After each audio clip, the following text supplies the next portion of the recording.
Hi guys, how are you all? I hope आप सब अच्छे होंगे।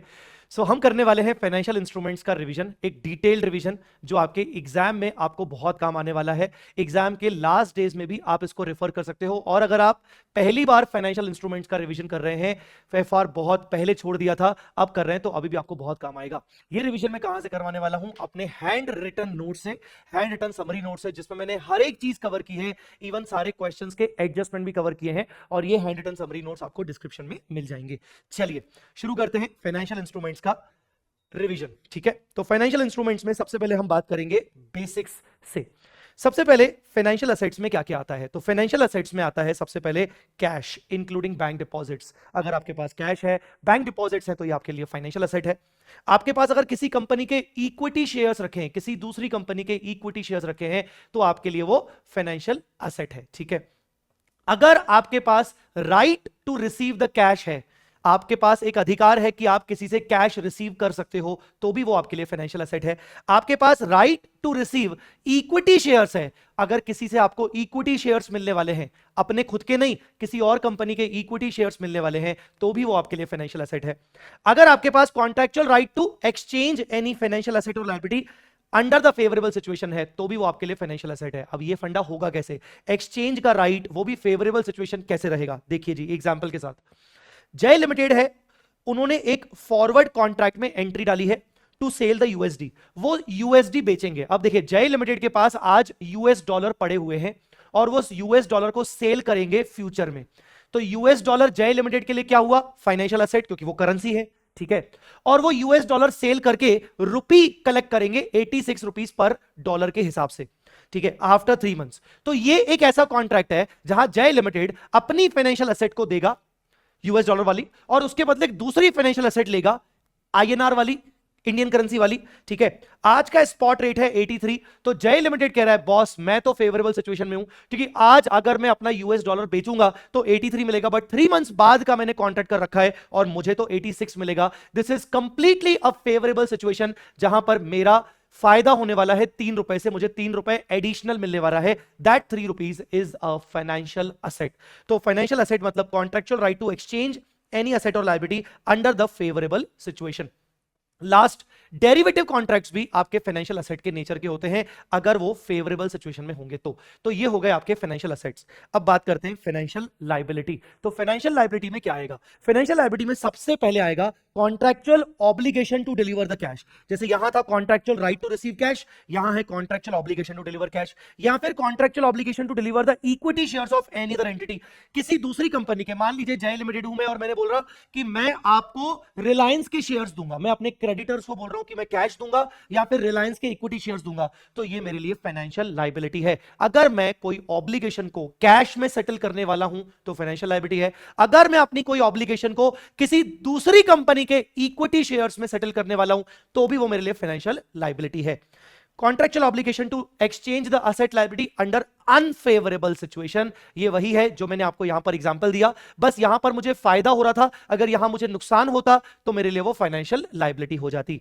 फाइनेंशियल लायबिलिटी में डेरिवेटिव्स भी आते हैं अंडर अनफेवरेबल सिचुएशन। अब एक लास्ट पॉइंट बहुत इंपॉर्टेंट आता है, which is contractual obligation to settle in own equity shares in the variable numbers. मेरी कोई फाइनेंशियल ऑब्लिगेशन है, मेरी कोई लायबिलिटी है, फाइनेंशियल ऑब्लिगेशन छोड़ो, मतलब लायबिलिटी छोड़ो, मेरे पास कोई ऑब्लिगेशन है जिसको मुझे सेटल करना ही पड़ेगा, उसको मैं अपने खुद के इक्विटी शेयर इशू करके सेटल करूंगा, पर कितने नंबर ऑफ शेयर्स दूंगा ये फिक्स नहीं है। मान लीजिए कि मैंने कन्वर्टेबल डिबेंचर्स इशू किए हैं, तो ये मेरी ऑब्लिगेशन हो गई। 12 लाख रुपीस के मैंने कन्वर्टेबल डिबेंचर्स इशू किए हैं। ठीक है, 3 इयर्स के बाद मुझे सेटल करना है, मतलब ये मेरी ऑब्लिगेशन हो गई, 12 लाख रुपए मुझे सेटल करना है। Case 1, conversion into equity shares of Jay limited as per the prevailing market price. मैंने कहा कि मैं 3 साल बाद आपको शेयर्स दूंगा, कितने शेयर्स दूंगा ये मैं आज नहीं बता रहा हूं, ये 3 साल बाद जो भी मार्केट प्राइस रहेगी उसके हिसाब से मैं आपको नंबर ऑफ शेयर्स दूंगा। अगर मार्केट प्राइस 40 रुपीज रहेगी तो 12 लाख रुपीस को सेटल करने के लिए मुझे आपको 30,000 नंबर ऑफ शेयर्स देने पड़ेंगे। अगर मार्केट प्राइस 60 रुपीज रहेगी तो 12 लाख की ऑब्लिगेशन को सेटल करने के लिए मुझे आपको 20,000 नंबर ऑफ शेयर्स देने पड़ेंगे। तो it is a contractual obligation 12 lakh रुपए की, जिसको मैं अपने इक्विटी के फॉर्म में सेटल करूंगा, पर कितने नंबर ऑफ शेयर्स दूंगा ये बाद में पता चलेगा। अगर ऐसा कोई अरेंजमेंट है, अगर ऐसा कोई इंस्ट्रूमेंट है तो उसको भी फाइनेंशियल लायबिलिटी कहा जाएगा, जहां मैं अपने खुद के इक्विटी तो दूंगा पर वेरिएबल नंबर ऑफ शेयर्स दिए जाएंगे, तो उसको बोलते हैं फाइनेंशियल लायबिलिटी। आई मेरी बात समझ में? क्योंकि क्या हो रहा है, आपकी मार्केट प्राइस कुछ भी हो जाए, मैं आपको उतने शेयर्स दूंगा जिससे कम पूरा का पूरा एग्जैक्ट 12 लाख रुपए रिकवर आपको हो जाए। तो ये तरीका अगर ऐसा हो रहा है तो ये हो जाएगा फाइनेंशियल लायबिलिटी। बट यहीं पर अगर मैं आपको बोलूं कि conversion into own equity share, मैं अपने खुद के इक्विटी में कन्वर्ट करूंगा 3 साल बाद और मैं आपको दूंगा 18,000 नंबर ऑफ शेयर्स। नाउ मुझे कोई मतलब नहीं है कि 18,000 नंबर ऑफ शेयर्स देके आपको पूरे 12 लाख रुपए रिकवर हो पा रहे हैं या नहीं हो पा रहे हैं। मुझे कोई मतलब नहीं है कि फ्यूचर में 18,000 शेयर्स की क्या मार्केट वैल्यू रहेगी, मार्केट वैल्यू 12 के बराबर रहेगी, ज्यादा रहेगी, नहीं रहेगी, मुझे कोई मतलब नहीं है। मतलब ऐसे केस में अगर मैं बोल चुका हूं कि मैं तो आपको 18,000 नंबर ऑफ शेयर्स दूंगा, बात खत्म, तो ये ऑब्लिगेशन जो 12 लाख रुपीस के जो डेट थे इनको मैं फाइनेंशियल लायबिलिटी नहीं मानूंगा, बिकॉज ये variable number of equity shares में सेटल नहीं हो रहा, ये एक fix number of equity shares में सेटल हो रहा है, ये एक इक्विटी इंस्ट्रूमेंट है, ये फाइनेंशियल ऑब्लिगेशन नहीं है। इक्विटी इंस्ट्रूमेंट क्या होता है? इक्विटी इंस्ट्रूमेंट एक रेसिडुअल इंटरेस्ट होता है, जहां हम कहते हैं कि भाई सारी लायबिलिटीज को पे करने के बाद जो जो हमारी ऑब्लिगेशन है वो अगर फिक्स ऑब्लिगेशन है उनको पे करने के बाद जो भी अंत में बचेगा उसको इक्विटी कहते हैं। इक्विटी मतलब कोई ऑब्लिगेशन नहीं है कि मैं आपको इतना पैसा आपने डाला था तो मैं आपको इतना ही वापस करूंगा, मेरी कोई ऑब्लिगेशन नहीं रहने वाली, कंपनी की कोई ऑब्लिगेशन नहीं रहने वाली, ठीक है ना? आई बात समझ में? तो इसको कहते हैं इक्विटी इंस्ट्रूमेंट। अब आपने कई बार कन्वर्टेबल इंस्ट्रूमेंट सुने होंगे जो कि fix number of equity shares में कन्वर्ट होते हैं या फिर कभी कभार variable number of equity shares में कन्वर्ट होते हैं, तो ऐसे इंस्ट्रूमेंट्स को फाइनेंशियल लायबिलिटी बोलेंगे या फिर इक्विटी बोलेंगे। तो अगर मान लो रूल है, आपको रूल याद रखना है सिर्फ, फिक्स्ड फॉर फिक्स्ड रूल है, मतलब for fixed obligation there is a fixed settlement. Fix obligation के लिए फिक्स्ड सेटलमेंट है, जैसे फिक्स्ड ऑब्लिगेशन 12 लाख के लिए फिक्स्ड सेटलमेंट है इक्विटी के फॉर्म में 18,000, तो ये इंस्ट्रूमेंट एक इक्विटी इंस्ट्रूमेंट है। क्यों? क्योंकि 12 लाख को सेटल करने के लिए 18,000 अपने इक्विटी शेयर दे रहा हूं, यहां पर 12 लाख फिक्स है और 18,000 नंबर ऑफ शेयर्स भी जो दूंगा वो फिक्स है, ये एक इक्विटी इंस्ट्रूमेंट हुआ, ये फाइनेंशियल लायबिलिटी नहीं हुआ। पर इसके अलावा अगर वेरिएबल फॉर फिक्स्ड है, अगर फिक्स्ड फॉर वेरिएबल है और अगर वेरिएबल फॉर वेरिएबल है, तीनों केसेस में इंस्ट्रूमेंट का नेचर फाइनेंशियल लायबिलिटी माना जाएगा। मतलब वेरिएबल फॉर फिक्स मतलब फिक्स्ड ऑब्लिगेशन को सेटल करने के लिए वेरिएबल नंबर ऑफ शेयर्स दूंगा तो भी ये फाइनेंशियल लायबिलिटी मानी जाएगी। फिक्स्ड सेटलमेंट करूंगा for the variable nature of obligation, ये क्या है भाई? Fixed settlement for variable obligation. Jay limited agrees to buy 10 gram of gold after 6 months. मैंने आपको बोला कि मैं आपसे 6 महीने बाद 10 ग्राम ऑफ गोल्ड खरीदूंगा by issuing exact 5,000 number of shares as a consideration। आज गोल्ड का रेट चल रहा है 10,000 पर 1 लाख रुपीस पर 10 ग्राम, तो मुझे बताइए, मैं तो आपसे 6 महीने बाद गोल्ड खरीदूंगा, 10 ग्राम का खरीदूंगा, आज का रेट 1 लाख है पर 6 महीने बाद पता नहीं रेट क्या हो जाएगा, तो मेरी ऑब्लिगेशन मुझे नहीं पता कितने की है, पर उसके लिए मैंने आपको बोला कि मैं 5,000 नंबर ऑफ शेयर्स आपको दूंगा, तो बेसिकली ऑब्लिगेशन वेरिएबल हो गई, तो भी ये माना जाएगा कि ये इंस्ट्रूमेंट क्या है? Financial liability. Gold fair value may change after 6 months, obligation is variable but settlement is fixed, that is 5,000 number, तो भी वो फाइनेंशियल लायबिलिटी माना जाएगा। वेरिएबल फॉर वेरिएबल है तो भी आपका फाइनेंशियल लायबिलिटी माना जाएगा, ठीक है? अब एक इंपॉर्टेंट केस देखिए, settlement of any obligation in the form of non financial asset. अभी हमने फाइनेंशियल एसेट फाइनेंशियल लायबिलिटी देख लिया, मान लो मैं किसी ऑब्लिगेशन को सेटल करने वाला हूं नॉन फाइनेंशियल एसेट के रूप में, जैसे बिल्डिंग के रूप में, बिल्डिंग एक नॉन फाइनेंशियल एसेट है, इन्वेंट्री एक नॉन फाइनेंशियल एसेट है, furniture, property, plant and equipment, these all are non financial assets. तो अगर मान लो मैं कोई ऑब्लिगेशन को किसी नॉन फाइनेंशियल एसेट से सेटल कर रहा हूं जिसकी value will be equal to और मोर देन द ऑब्लिगेशन, मैंने बोल दिया डोंट वरी, जो बिल्डिंग में तुम्हें दूंगा, मैंने मान लो आज डिबेंचर इशू किए, उसके बदले में तुम्हें बिल्डिंग दूंगा, टेंशन मत लो, जो बिल्डिंग में तुम्हें दूंगा उसकी मिनिमम वैल्यू जो भी डेट की वैल्यू है उसके बराबर ही होगी या इवन उसके भी ऊपर जाएगी। मतलब मैं प्रतिबद्ध हूं, मैं ऑब्लाइज हूं कि मैं तुम्हें पूरा का पूरा ऑब्लिगेशन रीपे करके छोड़ूंगा, टेंशन मत लो, तो भी उस ऑब्लिगेशन को बोला जाएगा फाइनेंशियल लायबिलिटी। जैसे कि such obligation is called financial liability. जैसे कि issue of preference shares of rupees 10 crore, मैंने 10 करोड़ रुपीज के प्रेफरेंशियल इशू किए, मतलब मुझे 10 करोड़ रुपीज वापस करने चाहिए। It will be settled by giving a building, मैं इसके बदले आपको बिल्डिंग दे दूंगा whose value will be equal to 10 crore और मोर, पर मैं इतना गारंटी दे रहा हूं कि उस बिल्डिंग की वैल्यू मिनिमम से मिनिमम 10 करोड़ रुपीस होगी, तो ऐसे केस में प्रेफरेंस शेयर्स को फाइनेंशियल लायबिलिटी का दर्जा दूंगा। पर यहीं के विपरीत में बोलूं कि मैं आपको बिल्डिंग दूंगा, मुझे मतलब नहीं है कि वो बिल्डिंग आपकी तो 10 करोड़ की वैल्यू को कवर करेगा कि नहीं। आप भी एग्री हो चुके हो, मैं भी एग्री हो चुका हूं, मैं आपको उस टाइम पे ये वाली पर्टिकुलर बिल्डिंग दूंगा। ये वाली बिल्डिंग की वैल्यू अप टू 10 करोड़ हो गई तो अच्छी बात है, नहीं हुई तो मुझे कोई मतलब नहीं। अगर ऐसा इंस्ट्रूमेंट है जहां मैं नॉन फाइनेंशियल एसेट के रूप में सेटलमेंट कर रहा हूं, पर वो ऑब्लिगेशन की वैल्यू को कवर शायद ना करे, तो मतलब वो मेरे लिए फाइनेंशियल लायबिलिटी नहीं है। ठीक है, वो मेरे लिए नॉन फाइनेंशियल लायबिलिटी हो सकती है पर फाइनेंशियल लायबिलिटी नहीं है। ये था आपका अभी तक का बेसिक्स। अब हम बात करते हैं recognition and measurement of financial instruments, कि फाइनेंशियल इंस्ट्रूमेंट्स को कैसे मेजर करेंगे और उनको रिकॉर्ड कैसे करेंगे। उसके लिए पहले कुछ इंपॉर्टेंट टर्म्स को समझ लेते हैं। मैं फिर से कह रहा हूं कि ये रिवीजन उन बच्चों के लिए बहुत जरूरी है जो पहली बार एफआर को रिवाइज कर रहे हैं, ठीक है ना, या फिर उन बच्चों के लिए जो इवन एग्जाम टाइम में भी अगर आप रिवाइज कर रहे हो तो भी आपको मजा आने वाला है। अब देखिए, एक टर्म होता है कॉन्ट्रेक्चुअल कैश फ्लोस, जिसको हम शॉर्ट में अभी बोलेंगे सीसीएफ, कॉन्ट्रेक्चुअल कैश फ्लोस। तो कॉन्ट्रेक्चुअल कैश फ्लोस दोनों केसेस में आपको सोचना है। फाइनेंशियल असेट के केस में आपको फ्यूचर में कैश फ्लोस मिलेंगे और लायबिलिटी के केस में आपको रीपे करने पड़ेंगे। तो कॉन्ट्रेक्चुअल कैश फ्लोस इनफ्लोस भी हो सकते हैं, आउटफ्लोस भी हो सकते हैं। पॉइंट ये है, कॉन्ट्रेक्चुअल कैश फ्लोस मतलब उस इंस्ट्रूमेंट के कॉन्ट्रैक्ट के अंदर लिखा हुआ है कि मुझे कितना कितना मिलेगा या मुझे कितना कितना पे करना पड़ेगा, which are agreed to be received और पेड, उसी को बोलते हैं कॉन्ट्रैक्चुअल कैश फ्लोस। जैसे एफडी की बात करें तो कॉन्ट्रैक्चुअल कैश फ्लोस होते हैं कि मुझे भाई लास्ट में प्रिंसिपल भी मिलेगा, इंटरेस्ट मिलेगा। पर अगर मैं इक्विटी शेयर में इन्वेस्टमेंट कर रहा हूं तो इक्विटी शेयर में कोई भी कॉन्ट्रैक्चुअल कैश फ्लोस का रोल नहीं होता। इक्विटी इन्वेस्टमेंट में मेरे पास कोई कॉन्ट्रैक्चुअल कैश फ्लोस नहीं है। ठीक है, तो आपको यह पहचानना है कि इंस्ट्रूमेंट के अंदर कॉन्ट्रैक्चुअल कैश फ्लोस है कि नहीं है। एक और टर्म है SPPI, solely the payment of principal and interest, जिसका मतलब होता है कि अगर मान लीजिए मुझे कुछ कॉन्ट्रैक्चुअल कैश फ्लो मिलने वाला है तो उसके अंदर आइदर प्रिंसिपल ही मिलेगा या फिर आइदर इंटरेस्ट ही मिलेगा या तो ये दोनों मिलेंगे, पर इनके अलावा कोई तीसरी चीज नहीं मिलेगी। ठीक है ना, तो अगर मान लो मुझे कोई कॉन्ट्रैक्चुअल कैश फ्लो मिलने वाला है, such contractual cash flow will include SPPI, मतलब उसमें सिर्फ और सिर्फ प्रिंसिपल या इंटरेस्ट या दोनों ही रहेगा, कुछ और नहीं रहेगा। Held for trading, held for trading मतलब अगर मान लीजिए मैंने कोई इंस्ट्रूमेंट में इन्वेस्टमेंट किया है तो मैं उसको ट्रेड करता रहूंगा, शॉर्ट टर्म पर्पस के लिए, सेल परचेज करने के लिए मैंने उसको होल्ड करके रखा है। हेल्ड टू मेच्योरिटी मतलब मैं उसको लॉन्ग टर्म पर्पस के लिए होल्ड करके बैठा हूं, मैं मेच्योरिटी पीरियड तक उसको होल्ड करके रखूंगा, that is called hold to maturity. अब बात करते हैं फाइनेंशियल असेट की। ये तो थे इंपॉर्टेंट टर्म्स, अब अपन बात करते हैं फाइनेंशियल असेट्स की। तो फाइनेंशियल असेट्स कोई कई प्रकार की होती है। डेटर्स आपके फाइनेंशियल असेट्स होते हैं, इन्वेस्टमेंट इन इक्विटी होता है। डेटर्स क्यों? क्योंकि contractual right to receive cash. Investment in equity specifically इसको फाइनेंशियल असेट बनाया गया है। Investment in debentures, bonds, SGBs, SGBs मतलब sovereign gold bonds, fixed deposit, security deposit, ये इतने प्रकार के फाइनेंशियल असेट्स हैं। तो इनको कैटेगराइज किया गया है 3 हिस्सों में, क्योंकि हर प्रकार के फाइनेंशियल असेट का नेचर अलग अलग है, तो अकाउंटिंग थोड़ी सी डिफरेंट हो सकती है। तो there are 3 categories of financial assets, amortised cost, FVT OCI मतलब fair value through OCI, and fair value through PNL मतलब एफवीटी पीएल। कुछ असेट्स पहली कैटेगरी में जाएंगी, कुछ असेट्स सेकंड कैटेगरी में, कुछ असेट्स थर्ड कैटेगरी में। कैसे डिसाइड होगा?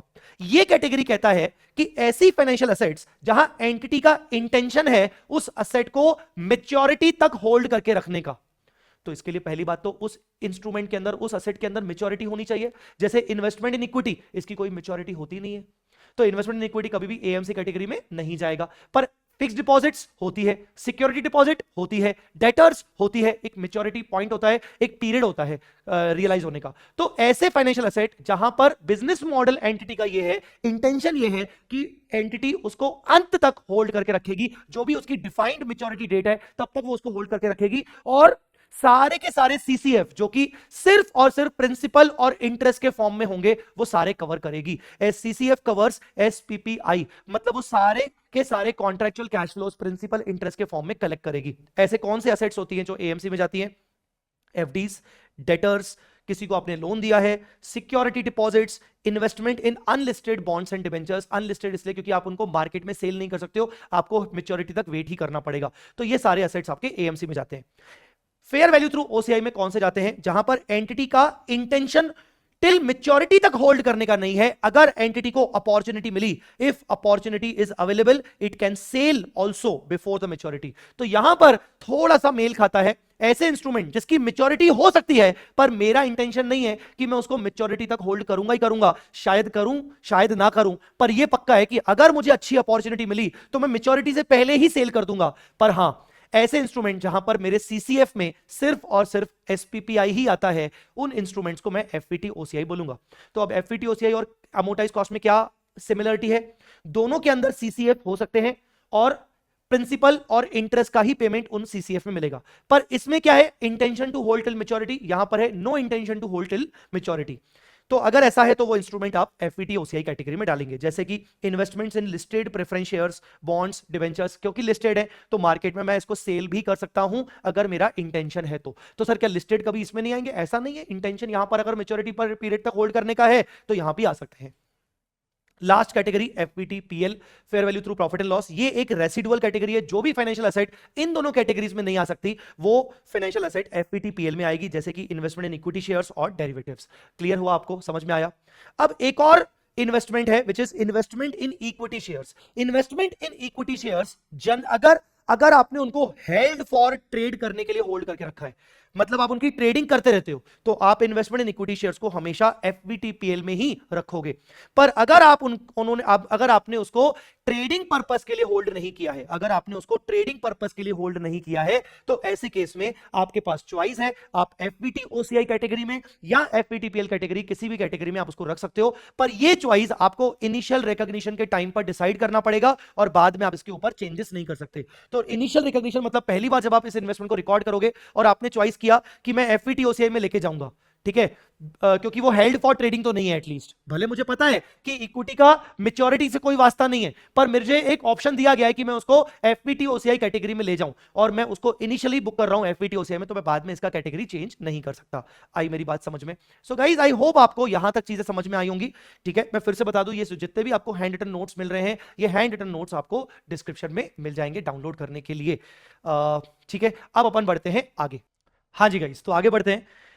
आगे हम बात करेंगे treatment of financial asset under different classification. अभी तक मैंने आपको बताया कि भाई फाइनेंशियल एसेट के 3 क्लासिफिकेशन होते हैं, एएमसी, एफपीटीओसीआई और एफपीटीपीएल। अब हम बात करेंगे कि एक एएमसी का ट्रीटमेंट क्या होगा, एएमसी क्लासिफिकेशन में हम क्या करेंगे। तो जो भी फाइनेंशियल एसेट को आप एएमसी कैटेगरी में डालोगे उसमें कौन कौन सी बातें आपको करनी है।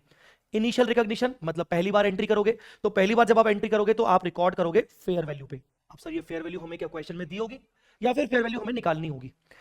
फेयर वैल्यू निकालनी पड़ेगी in most of the cases. कैसे? How to calculate fair value. अब ये मान लीजिए कि एएमसी कैटेगरी में एक तरीके से लोन टाइप की चीजें जाती हैं। आपने स्टाफ को लोन दिया, एएमसी में गया। आपने लीजेस ट्रांजैक्शन करने के लिए आपने कोई सिक्योरिटी डिपॉजिट जमा किया, वो भी आपका एएमसी में गया है, तो आपने पैसा दिया है, पैसा वापस आएगा। तो एएमसी कैटेगरी में लोन या ऐसा ट्रांजैक्शन जो आपने पैसा डाला है पर वही पैसा एज इट इज वापस आएगा, इस टाइप का होगा। तो कंसीडरिंग दिस इन माइंड कि लोन वाले ट्रांजैक्शंस एएमसी में आते हैं, तो फेयर वैल्यू निकलेगी कैसे? दो चीजें होंगी, या तो आपने लोन जो दिया है वो ऑफ मार्केट टर्म्स पे दिया है। What is of market terms बच्चों? आपने लोन दिया है स्टाफ को 5% पे, मार्केट में रेट चल रहा है 9% का, इसको कहेंगे ऑफ मार्केट टर्म्स। मतलब 9% का लोन, वो लोन जो 9% में 9% में दे सकते हैं, आपने 5% पे दिया, loan at of market rate. ऐसे केस में fair value would be the present value of CCF. CCF मैंने थोड़ी देर पहले अभी आपको बताया, कॉन्ट्रेक्चुअल कैश फ्लोस। तो जो आपको पैसा आने वाला है, इंटरेस्ट आने वाला है, ठीक है ना, 5% के हिसाब से आपको इंटरेस्ट कितना कितना मिलेगा, प्रिंसिपल कब मिलेगा, उन सबकी present value will be the fair value, और इनिशियल रिकॉग्निशन आप फेयर वैल्यू पे करोगे। ये था loan at of market rate. Present value क्या होगी? सॉरी, फेयर वैल्यू क्या होगी? प्रेजेंट वैल्यू ऑफ सीसीएफ के बराबर। अब हो सकता है आपकी ट्रांजैक्शन वैल्यू हो लेट अस से 50 लाख रुपीस, मतलब आपने जो लोन दिया है वो 50 लाख रुपीस का दिया है। ट्रांजैक्शन कॉस्ट आप करोगे, मान लो आपने कोई खर्चा किया, तो अगर आपने ट्रांजैक्शन कॉस्ट किया है, आपने लोन बुक किया, मतलब आपका जो लोन है वो 50 लाख रुपीस का आपने पे किया है, सामने वाले को लोन दिया 50 लाख रुपीस का आउटफ्लो, और ट्रांजैक्शन कॉस्ट भी आपकी जेब से जा रहा है मान लो 1 लाख रुपीस, तो 50 लाख प्लस 1 लाख, कुल मिला के आउटफ्लो कितना हो गया? 51 लाख। दूसरा, आपने 50 लाख का लोन दिया, बट ट्रांजैक्शन कॉस्ट आपने सामने वाले से प्रोसेसिंग चार्जेस रिकवर किए, आपने इनफ्लो किया, 1 लाख रुपीस रिकवर किए, तो 50 लाख आपने दिया, 1 लाख रुपीस आपने रिकवर किया, नेट क्या? 49 lakh is the transaction value. तो what you need to do, initially आपको ट्रांजैक्शन कॉस्ट इनफ्लो आउटफ्लो के बेसिस पर इनिशियल ट्रांजैक्शन वैल्यू में एड लेस करना है।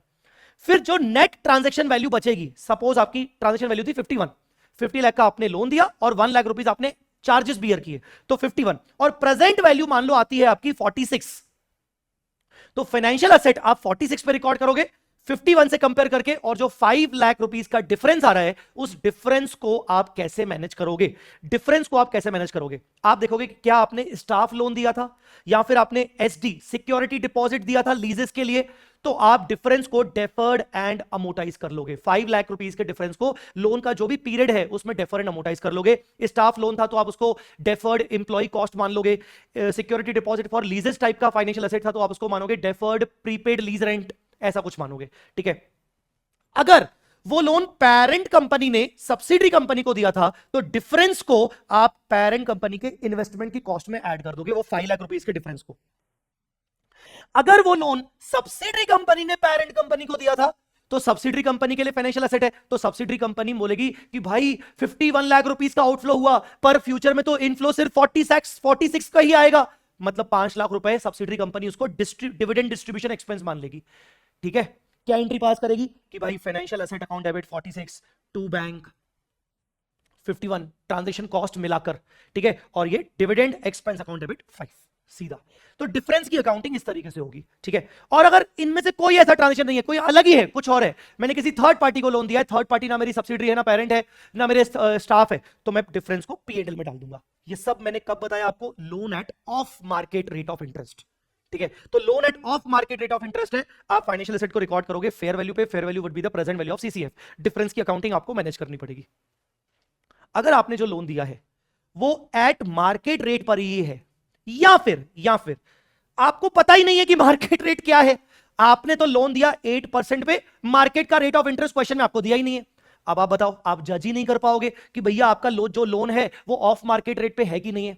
आपने 8% पे दिया है, क्वेश्चन में और कोई रेट दिया ही नहीं है, तो आप मान लोगे कि भैया लोन तो मार्केट रेट पे ही दिया गया है, 8% जो है वो मार्केट रेट ही होगा। So in that case fair value आपको अलग से निकालने की जरूरत नहीं है। Fair value will be the transaction value plus minus transaction cost, जो मैंने अभी आपको बताया। फॉर एग्जांपल, आपने 50 लाख रुपीस का लोन दिया, 1 लाख रुपीस आपने अपनी जेब से खर्च किए, कुल मिला के हो गया 51 लाख आपका फेयर वैल्यू हो जाएगा। You will record your financial asset eight 51 lakh. But इस केस में क्योंकि आपका लोन वैल्यू 51 लाख रुपीस का हो गया, फाइनेंशियल एसेट 51 लाख रुपीस का हो गया, तो you need to make sure कि जो सीसीएफ आपको मिल रहे हैं, जो आपको पैसा आने वाला है, रिकवरी आने वाली है, उन सबकी प्रेजेंट वैल्यू इस 51 के बराबर हो। इसके लिए आपको effective rate of interest calculate करना पड़ेगा। ERI is required to be calculated due to other cost, क्योंकि बेसिकली ट्रांजैक्शन कॉस्ट के चक्कर में आपने अपनी एसेट की वैल्यू बढ़ा दी या गिरा दी, और वो सीसीएफ की प्रेजेंट वैल्यू पर अगर आप सीसीएफ की प्रेजेंट वैल्यू निकालोगे 8% पर, दैट इज नॉट नेसेसरी कि वो आपके इनिशियल फेयर वैल्यू से मैच कर जाए, तो इसीलिए आपको नया इफेक्टिव रेट ऑफ इंटरेस्ट निकालना पड़ेगा। इस केस में क्यों नहीं निकालना पड़ रहा था? क्योंकि इस केस में जो इफेक्टिव रेट ऑफ इंटरेस्ट होगा वही मार्केट रेट होगा। Are you getting my point? So अगर लोन आपने ऑफ मार्केट रेट पर दिया है तो सीसीएफ के अंदर तो आपका कॉन्ट्रेक्चुअल कैश फ्लोज के अंदर तो आपका जो इंटरेस्ट होगा वो कॉन्ट्रैक्ट रेट के हिसाब से निकलेगा, बट आप जो इंटरेस्ट इनकम बुक करोगे वो मार्केट रेट पे बुक करोगे, ठीक है। यहां डिफरेंस आएगा, यहां डिफरेंस इसलिए नहीं आएगा क्योंकि आपको मार्केट का रेट अलग से दिया ही नहीं है, आपको तो एक ही रेट दिया है कि मैंने लोन दिया 8% का, बात खत्म हो गई। हाँ, अलग से ट्रांजैक्शन कॉस्ट के चक्कर में आपको इफेक्टिव रेट ऑफ इंटरेस्ट निकालना पड़ेगा। I hope it is clear to you. Now आपने इनिशियल रिकॉग्निशन कर लिया, आपने ट्रांजैक्शन कॉस्ट का भी ट्रीटमेंट दे दिया, ट्रांजैक्शन वैल्यू में ही एड लेस कर दिया, ठीक है। अब आते हैं इंटरेस्ट इनकम। आप इंटरेस्ट इनकम कैसे बुक करोगे? आप इनकम बुक करोगे जो भी आपका फेयर वैल्यू पे आपने रिकॉर्ड किया था फर्स्ट टाइम, या फिर जो भी आपका ओपनिंग बैलेंस आएगा नेक्स्ट ईयर से लेकर, सेकेंड ईयर, थर्ड ईयर से लेकर, उसके ऊपर आप मल्टीप्लाई करोगे इंटरेस्ट का रेट। कौन सा rate? Market rate in case of this thing, ERI in case of this thing. मतलब कुल मिला के इफेक्टिव रेट ऑफ इंटरेस्ट या मार्केट रेट ऑफ इंटरेस्ट पर आप अपना इंटरेस्ट इनकम निकालोगे। अंडरस्टूड? बोलो जी, क्लियर हुआ कि नहीं? समझ में आया? फिर ईयर एंड पे अगर मान लो आप रीमेजर कर रहे हो, अपने लोन को रीमेजर कर रहे हो, हालांकि ये बहुत ही रेयर सिचुएशन हो सकती है, अगर आप रीमेजर कर रहे हो तो उसका जो भी इफेक्ट आएगा वो आप P&L में डालोगे, ठीक है। क्लोजिंग बैलेंस को आप रीमेजर कर रहे हो तो बैलेंस शीट डेट पर जो क्लोजिंग बैलेंस बचेगा फाइनेंशियल एसेट का, उसको करंट में लेके जाएंगे कि नॉन करंट में लेके जाएंगे? कुछ करंट कुछ नॉन करंट। करंट में कितना लेके जाएंगे? करंट में लेके जाएंगे इमीडिएट नेक्स्ट इंस्टॉलमेंट। मैं जो नेक्स्ट इंस्टॉलमेंट जो मुझे मिलने वाली है, अगला सीसीएफ का जो नेक्स्ट इंस्टॉलमेंट मुझे मिलने वाला है, वो माइनस उसमें अगर कुछ इंटरेस्ट शामिल है तो वो हटा दो, क्योंकि क्लोजिंग बैलेंस तो ओवरऑल प्रिंसिपल का पोर्शन होगा ना। तो जो नेक्स्ट इंस्टॉलमेंट मुझे विद इन 12 मंथ्स मिलने वाली है, अगर उसमें इंटरेस्ट शामिल है तो इंटरेस्ट हटा के जो पार्ट बचेगा that is your current part. और non current part would be the balancing figure, मतलब जो भी क्लोजिंग बैलेंस का कैरिंग अमाउंट आ रहा है minus current part is equal to non current part. इस तरीके से आपको दिखाना पड़ेगा, कभी कभार किसी किसी क्वेश्चन में वो पूछता है, इसलिए बता रहा हूं गाइस। आई होप आपको अमोर्टाइज कॉस्ट वाला कॉन्सेप्ट समझ में आ गया। अब बात करते हैं फेयर वैल्यू थ्रू ओसीआई। अगर आप कोई फाइनेंशियल एसेट को फेयर वैल्यू थ्रू ओसीआई पे बुक करते हो तो क्या होगा? अगेन सबसे पहले इनिशियल रिकॉग्निशन किस वैल्यू पे? फेयर वैल्यू पे। यहां फेयर वैल्यू एफवीटी ओसीआई वाले क्वेश्चंस में हो सकता है आपको रेडीमेड फेयर वैल्यू अवेलेबल हो, रेडीमेड मार्केट वैल्यू में भी अवेलेबल हो सकता है, यहां पर अवेलेबल हो। पर अगर मान लो रेडीमेड मार्केट वैल्यू अवेलेबल नहीं है सपोज, तो फिर आप वही करोगे, it can be present value of CCF also if readymade value is not available, तो आप प्रेजेंट वैल्यू ऑफ सीसीएफ करोगे। बट जनरली एफवीटी ओसीआई में आपको क्वेश्चन में रेडीमेड मार्केट वैल्यू देगा। तो मान लो मार्केट वैल्यू है 10 लाख रुपीस, जबकि आपने इन्वेस्टमेंट किया है 10,50,000 रुपीस, तो 50,000 रुपीस का जो डिफरेंस आ गया, आप कहां ले जाओगे डिफरेंस को? आप डिफरेंस को कहां ले जाओगे? ओसीआई में, क्योंकि एफपीटी ओसीआई केस है। ठीक है, आया समझ में? यहां पर भी transaction cost need to be added और deducted to the transaction value. जो भी आपका ट्रांजेक्शन वैल्यू है इनिशियल रिकॉग्निशन के टाइम पर, उसी में आप ट्रांजेक्शन कॉस्ट को एडलेस करोगे। एडलेस करने का सिंपल सा तरीका ये होता है, जब फाइनेंशियल एसेट की बात चल रही होती है तो आप इनिशियली पैसा इन्वेस्ट करते हो, तो आउटफ्लो होता है। आपको देखना है कि ट्रांजेक्शन कॉस्ट भी आउटफ्लो हो रहा है, तो आउटफ्लो भाई भाई प्लस कर देंगे। ट्रांजेक्शन कॉस्ट आप कलेक्ट कर रहे हो तो वो इनफ्लो हो गया, तो आपके मेन आउटफ्लो वैल्यू से नेट ऑफ हो जाता है। ठीक है, रेगुलर इनकम जो भी होगी एफपीटी ओसीआई केस के जो असेट्स होंगे, रेगुलर इनकम आपकी कुछ भी हो सकती है, आपको रेगुलरली इंटरेस्ट मिल रहा है, आपको डिविडेंड मिल रहा है बच्चों, वो आप पीएनएल में डालोगे। रेगुलर इनकम मतलब जो कॉन्ट्रैक्ट के बेसिस पर बोली गई थी कि भाई हम आपको रेगुलरली डिविडेंड देंगे, हम आपको इंटरेस्ट देंगे, तो जो भी आपको रेगुलर इनकम हो रही है वो पीएनएल में ही जाएगी, भले वो एफपीटी ओसीआई कैटेगरी है। फिर क्या होगा? बैलेंस शीट डेट आएगी। बैलेंस शीट डेट पर मैं अपनी फाइनेंशियल एसेट को सब्सिक्वेंटली मेजर करूंगा फेयर वैल्यू पे। क्वेश्चन में फेयर वैल्यू दी रहेगी। ईयर एंड पे मैं जब अपने closing balance of carrying amount of financial asset को मेजर करूंगा फेयर वैल्यू पे, तो जो भी डिफरेंस आएगा उस डिफरेंस को मैं लेके जाऊंगा ओसीआई में, अदर कॉम्प्रहेंसिव इनकम, और वो आरपीएल कैटेगरी का होगा, मतलब वो आगे चल के रिक्लासिफाइड टू पीएनएल हो जाएगा जब ये एफवीटी ओसीआई वाला इन्वेस्टमेंट सेल हो जाएगा। मान लीजिए आगे मैं सेल कर रहा हूं या मैं डी रिकॉग्नाइज कर रहा हूं अपने फाइनेंशियल एसेट को जिसको मैंने एफपीटी ओसीआई कैटेगरी में डाला था, तो आज तक मैंने जो भी एक्यूमुलेटेड ओसीआई बना के रखा था because of the remeasurement gain और लॉस, उसको मैं रिक्लासिफाई करके पीएनएल में लेके जाऊंगा। आया समझ में? क्लियर हुआ? डन। मतलब क्या हुआ कि मेहनत आपकी इसमें ज्यादा है कि इसमें एएमसी में आपकी ज्यादा मेहनत है। ठीक है, आई बात समझ में? फिर बात करते हैं fair value through profit and loss. FVTPL category, initial recognition, fair value, बेटा रेडीमेड फेयर वैल्यू आपको अवेलेबल होगी। ट्रांजैक्शन कॉस्ट यहां पर आप एडजस्ट नहीं करोगे ट्रांजैक्शन वैल्यू में, आप हमेशा ट्रांजैक्शन कॉस्ट को पीएनएल में लेके जाओगे। ध्यान रखना ये एक्सेप्शन। तो पिछली दो कैटेगरीज में ट्रांजैक्शन कॉस्ट आपकी ट्रांजैक्शन वैल्यू में एडलेस हो रही थी, जबकि यहां पर ट्रांजैक्शन कॉस्ट आप पीएनएल में लेके जाओगे, ध्यान रखना। ठीक है बेटा। दूसरा रेगुलर इनकम। रेगुलर इनकम कहां जाएगी? रेगुलर इनकम जाएगी आपके पीएनएल में। ये तो एफवीटीपीएल कैटेगरी है। सब्सिक्वेंट मेजरमेंट करेंगे फेयर वैल्यू पे, कहां जाएगा? पीएनएल में। ठीक है, सेल और डी रिकॉग्नाइज करेंगे जब असेट को, तो गेन लॉस कहां जाएगा? पीएनएल में। ओसीआई का कोई पॉइंट ही नहीं बनता। ठीक है, fourth and the last case, investment in equity shares. ठीक है, जहां पर आपके पास चॉइस होती है कि आप एफवीटीपीएल में डाल सकते हो या एफवीटी ओसीआई में डाल सकते हो, पर ये क्लासिफिकेशन आपको इनिशियल रिकॉग्निशन के टाइम पे चूज करना पड़ेगा। अगर आप एफवीटी ओसीआई में चूज कर रहे हो तो क्या होगा? आइए, अगर आप इन्वेस्टमेंट इन इक्विटी शेयर्स को एफवीटी ओसीआई मॉडल के अंदर डाल रहे हो, क्योंकि वो हेल्ड फॉर ट्रेडिंग नहीं है, हेल्ड फॉर ट्रेडिंग नहीं है, तो आप डाल सकते हो। तो ऐसे केस में आपको जो भी इक्विटी इन्वेस्टमेंट से रेगुलर डिविडेंड मिलेगा वो पीएनएल में डालोगे। जब भी आप उसको सब्सिक्वेंट मेजरमेंट करोगे रिवाइज्ड फेयर वैल्यू पे, तो आप ओसीआई में वो गेन और लॉस डालोगे। एक्सेप्शन, वो ओसीआई वाला गेन लॉस एनआरपीएल कैटेगरी का होगा। मतलब वैसे तो एफवीटी ओसीआई मॉडल का रूल ये है कि जो भी गेन और लॉस जाएगा वो ओसीआई में जाएगा, पर वो आरपीएल कैटेगरी है, रिक्लासिफाइड टू पीएनएल कभी ना कभी होगा। बट एक्सेप्शन ये है कि अगर equity investment not held for trading को आपने एफवीटी ओसीआई में डेजिग्नेट किया है, तो उसका एक्यूमुलेटेड गेन और लॉस फेयर वैल्यूएशन के कारण, सब्सिक्वेंट मेजरमेंट के कारण ओसीआई में तो जाएगा, पर वो कभी भी फर्दर रिक्लासिफाइड टू पीएनएल नहीं होगा।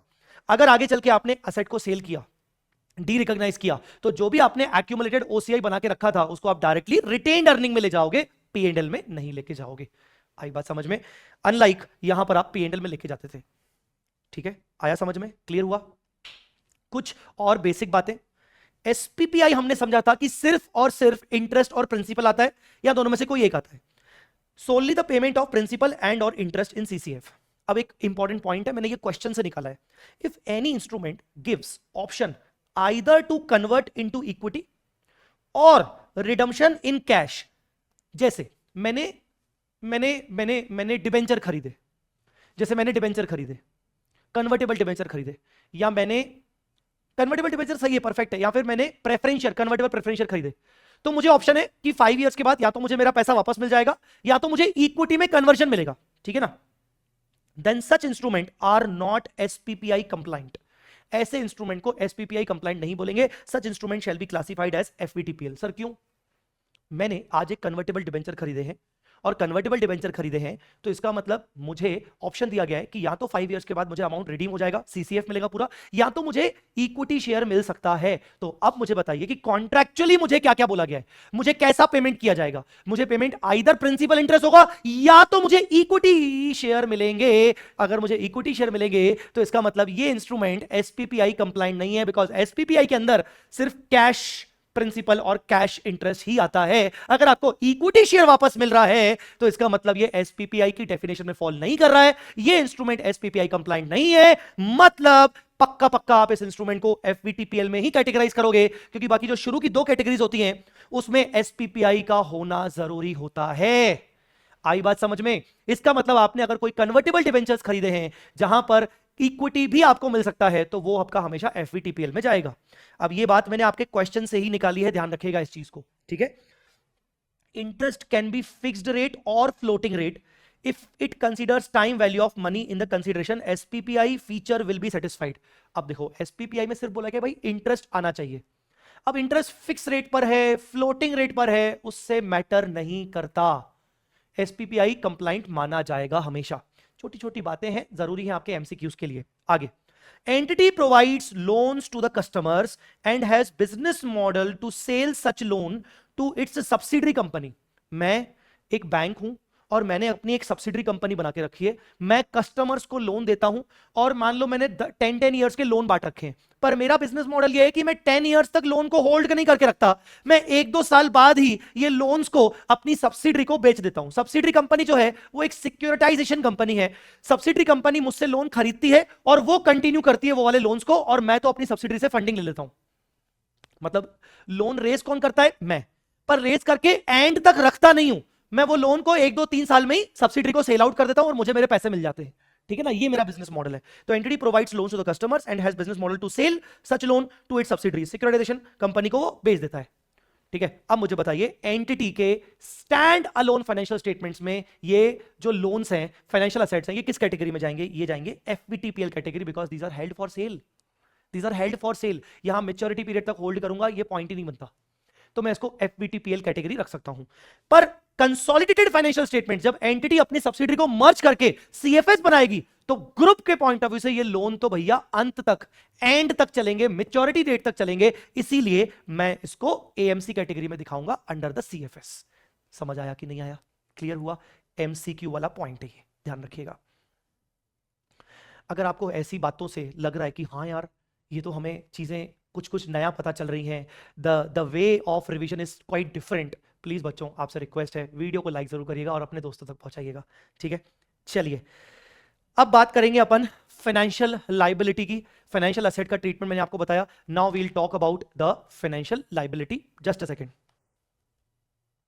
ऑलराइट, तो अब बात करेंगे फाइनेंशियल लायबिलिटी की। तो फाइनेंशियल लायबिलिटी में जब हम बात करेंगे तो सबसे पहले होता है कि भाई फाइनेंशियल लायबिलिटी फाइनेंशियल एसेट की तरह कितने टाइप की होती है? फाइनेंशियल एसेट 3 टाइप की थी, अमोर्टाइज कॉस्ट, एफवीटी ओसीआई, एफवीटीपीएल, मतलब 3 अलग अलग कैटेगरीज था। फाइनेंशियल लायबिलिटी से केस में 2 कैटेगरीज होती हैं, एक होता है अमोर्टाइज कॉस्ट और दूसरा होता है एफवीटीपीएल। यहां पर एफवीटी ओसीआई नहीं होता। Maximum financial liabilities amortise cost category में आती हैं। अब आप बोलोगे सर कौन से टाइप की financial assets amortise cost category में आएंगी? जहां पर हमारी फिक्स ऑब्लिगेशन है कि हमें सारे के सारे कॉन्ट्रैक्चुअल कैश फ्लोज को सेटल करना है, मतलब पे करना है। अगर मुझे पता है कि मेरे पास कोई कॉन्ट्रैक्चुअल कैश फ्लोज है जो मुझे पे करने हैं और मुझे सारे के सारे पे करने हैं, मतलब वो फाइनेंशियल लायबिलिटी को मैं एएमसी अमोर्टाइज कॉस्ट कैटेगरी में डालूंगा, और यही सबसे इंपॉर्टेंट है। अब इस पर्टिकुलर कैटेगरी के अंदर फिर से फर्दर 2 और टाइप की फाइनेंशियल लायबिलिटीज आ सकती है। एक होता है नॉन कंपाउंड फाइनेंशियल इंस्ट्रूमेंट्स और एक होता है compound financial instruments. Non compound financial instruments मतलब ऐसी ऑब्लिगेशन जो कैश के फॉर्म में ही सेटल होगी, जिसको मैं कन्वर्ट करके अपने खुद के इक्विटी शेयर में सेटल नहीं करूंगा। और कंपाउंड फाइनेंशियल इंस्ट्रूमेंट मतलब जिसमें चांसेस है या फिर पक्का पक्का इक्विटी शेयर के फॉर्म में सेटल होंगी, ठीक है ना, मतलब वो हाइब्रिड है।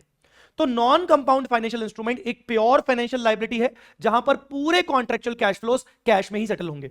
कंपाउंड फाइनेंशियल इंस्ट्रूमेंट एक ऐसा इंस्ट्रूमेंट है जहां पर कुछ कॉन्ट्रेक्चुअल कैश फ्लोस होने वाले हैं जो कैश में सेटल होंगे और कुछ portion of the obligation cash में सेटल शायद ना हो या मैंडेटरी है कि नहीं होगा और इक्विटी के फॉर्म में सेटल हो सकता है, मतलब वो बन जाता है एक hybrid.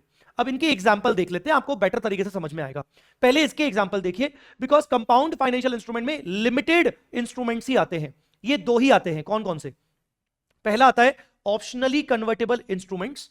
Holder has the right, holder मतलब जो इन्वेस्टर है जिसको मैंने वो इन्वेस्टमेंट इंस्ट्रूमेंट इशू किया है, has the right to convert into fixed number of equity shares.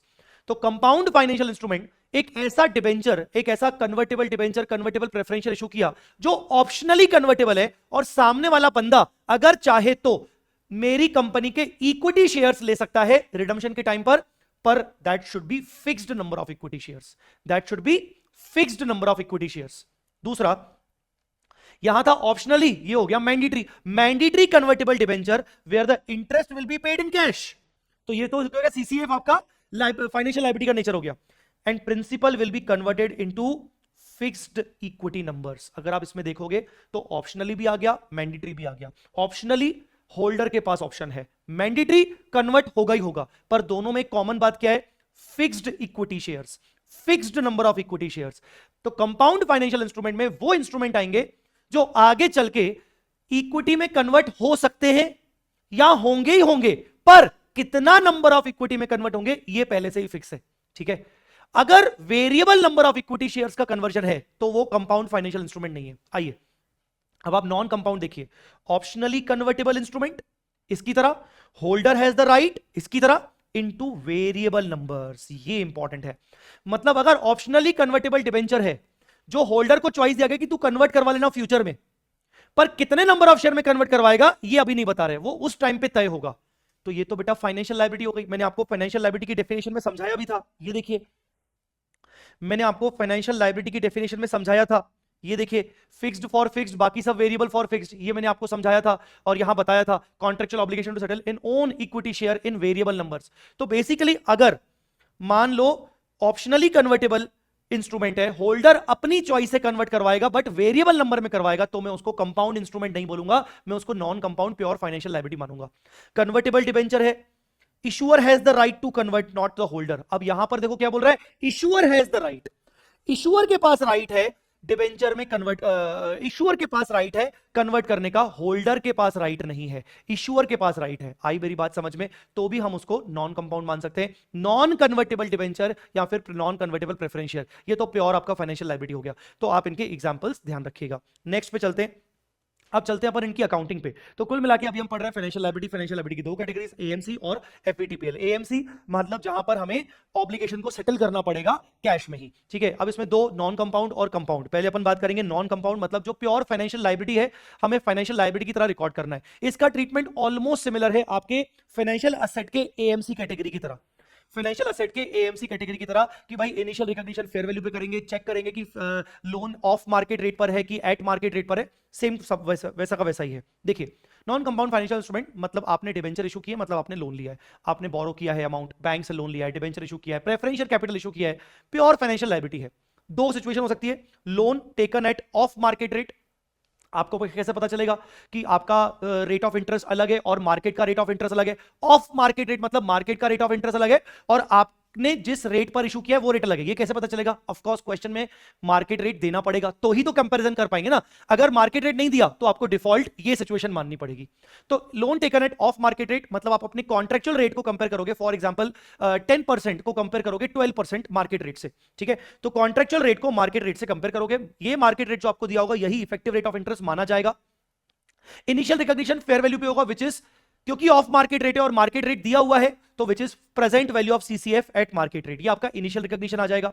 जो भी आपकी ट्रांजैक्शन कॉस्ट होगी, ट्रांजैक्शन कॉस्ट जो भी आपके रिलेटेड चार्जेस होंगे वो आप ट्रांजैक्शन वैल्यू में एडलेस कर दोगे, मैं आपको ऑलरेडी बता चुका हूं, और इसमें जो भी डिफरेंस आएगा वो जाएगा पी&एल में। फॉर एग्जांपल आपने लायबिलिटी इशू किया तो आप एंट्री के पास करोगे bank account debit, for example ये 10 लाख रुपीस आपको आए, टू फाइनेंशियल लायबिलिटी, आपने 9 लाख रुपीस पर इसको रिकॉर्ड किया प्रेजेंट वैल्यू पर, मान लो 9.1 पे रिकॉर्ड किया, मान लो ट्रांजेक्शन वैल्यू मिलाकर, टू जो आप डिफरेंस डालोगे 0.90, ये P&L में इस तरीके से होगा। मतलब जो भी आपको प्रोसीड्स आया है, जो भी आपको प्रोसीड्स आया है, ठीक है, टू फाइनेंशियल लायबिलिटी, जो भी आपका ट्रांजैक्शन कॉस्ट है उसको एडजस्ट करके जो भी फाइनेंशियल लायबिलिटी प्रेजेंट वैल्यू पे आ रहा है वो, और डिफरेंस आएगा P&L में। आई होप आपको समझ में आ गया होगा किस तरीके से होगा। अब ये पता कैसे चलेगा कि मार्केट रेट है कि ऑफ मार्केट रेट है? मार्केट रेट आपको दिया रहेगा।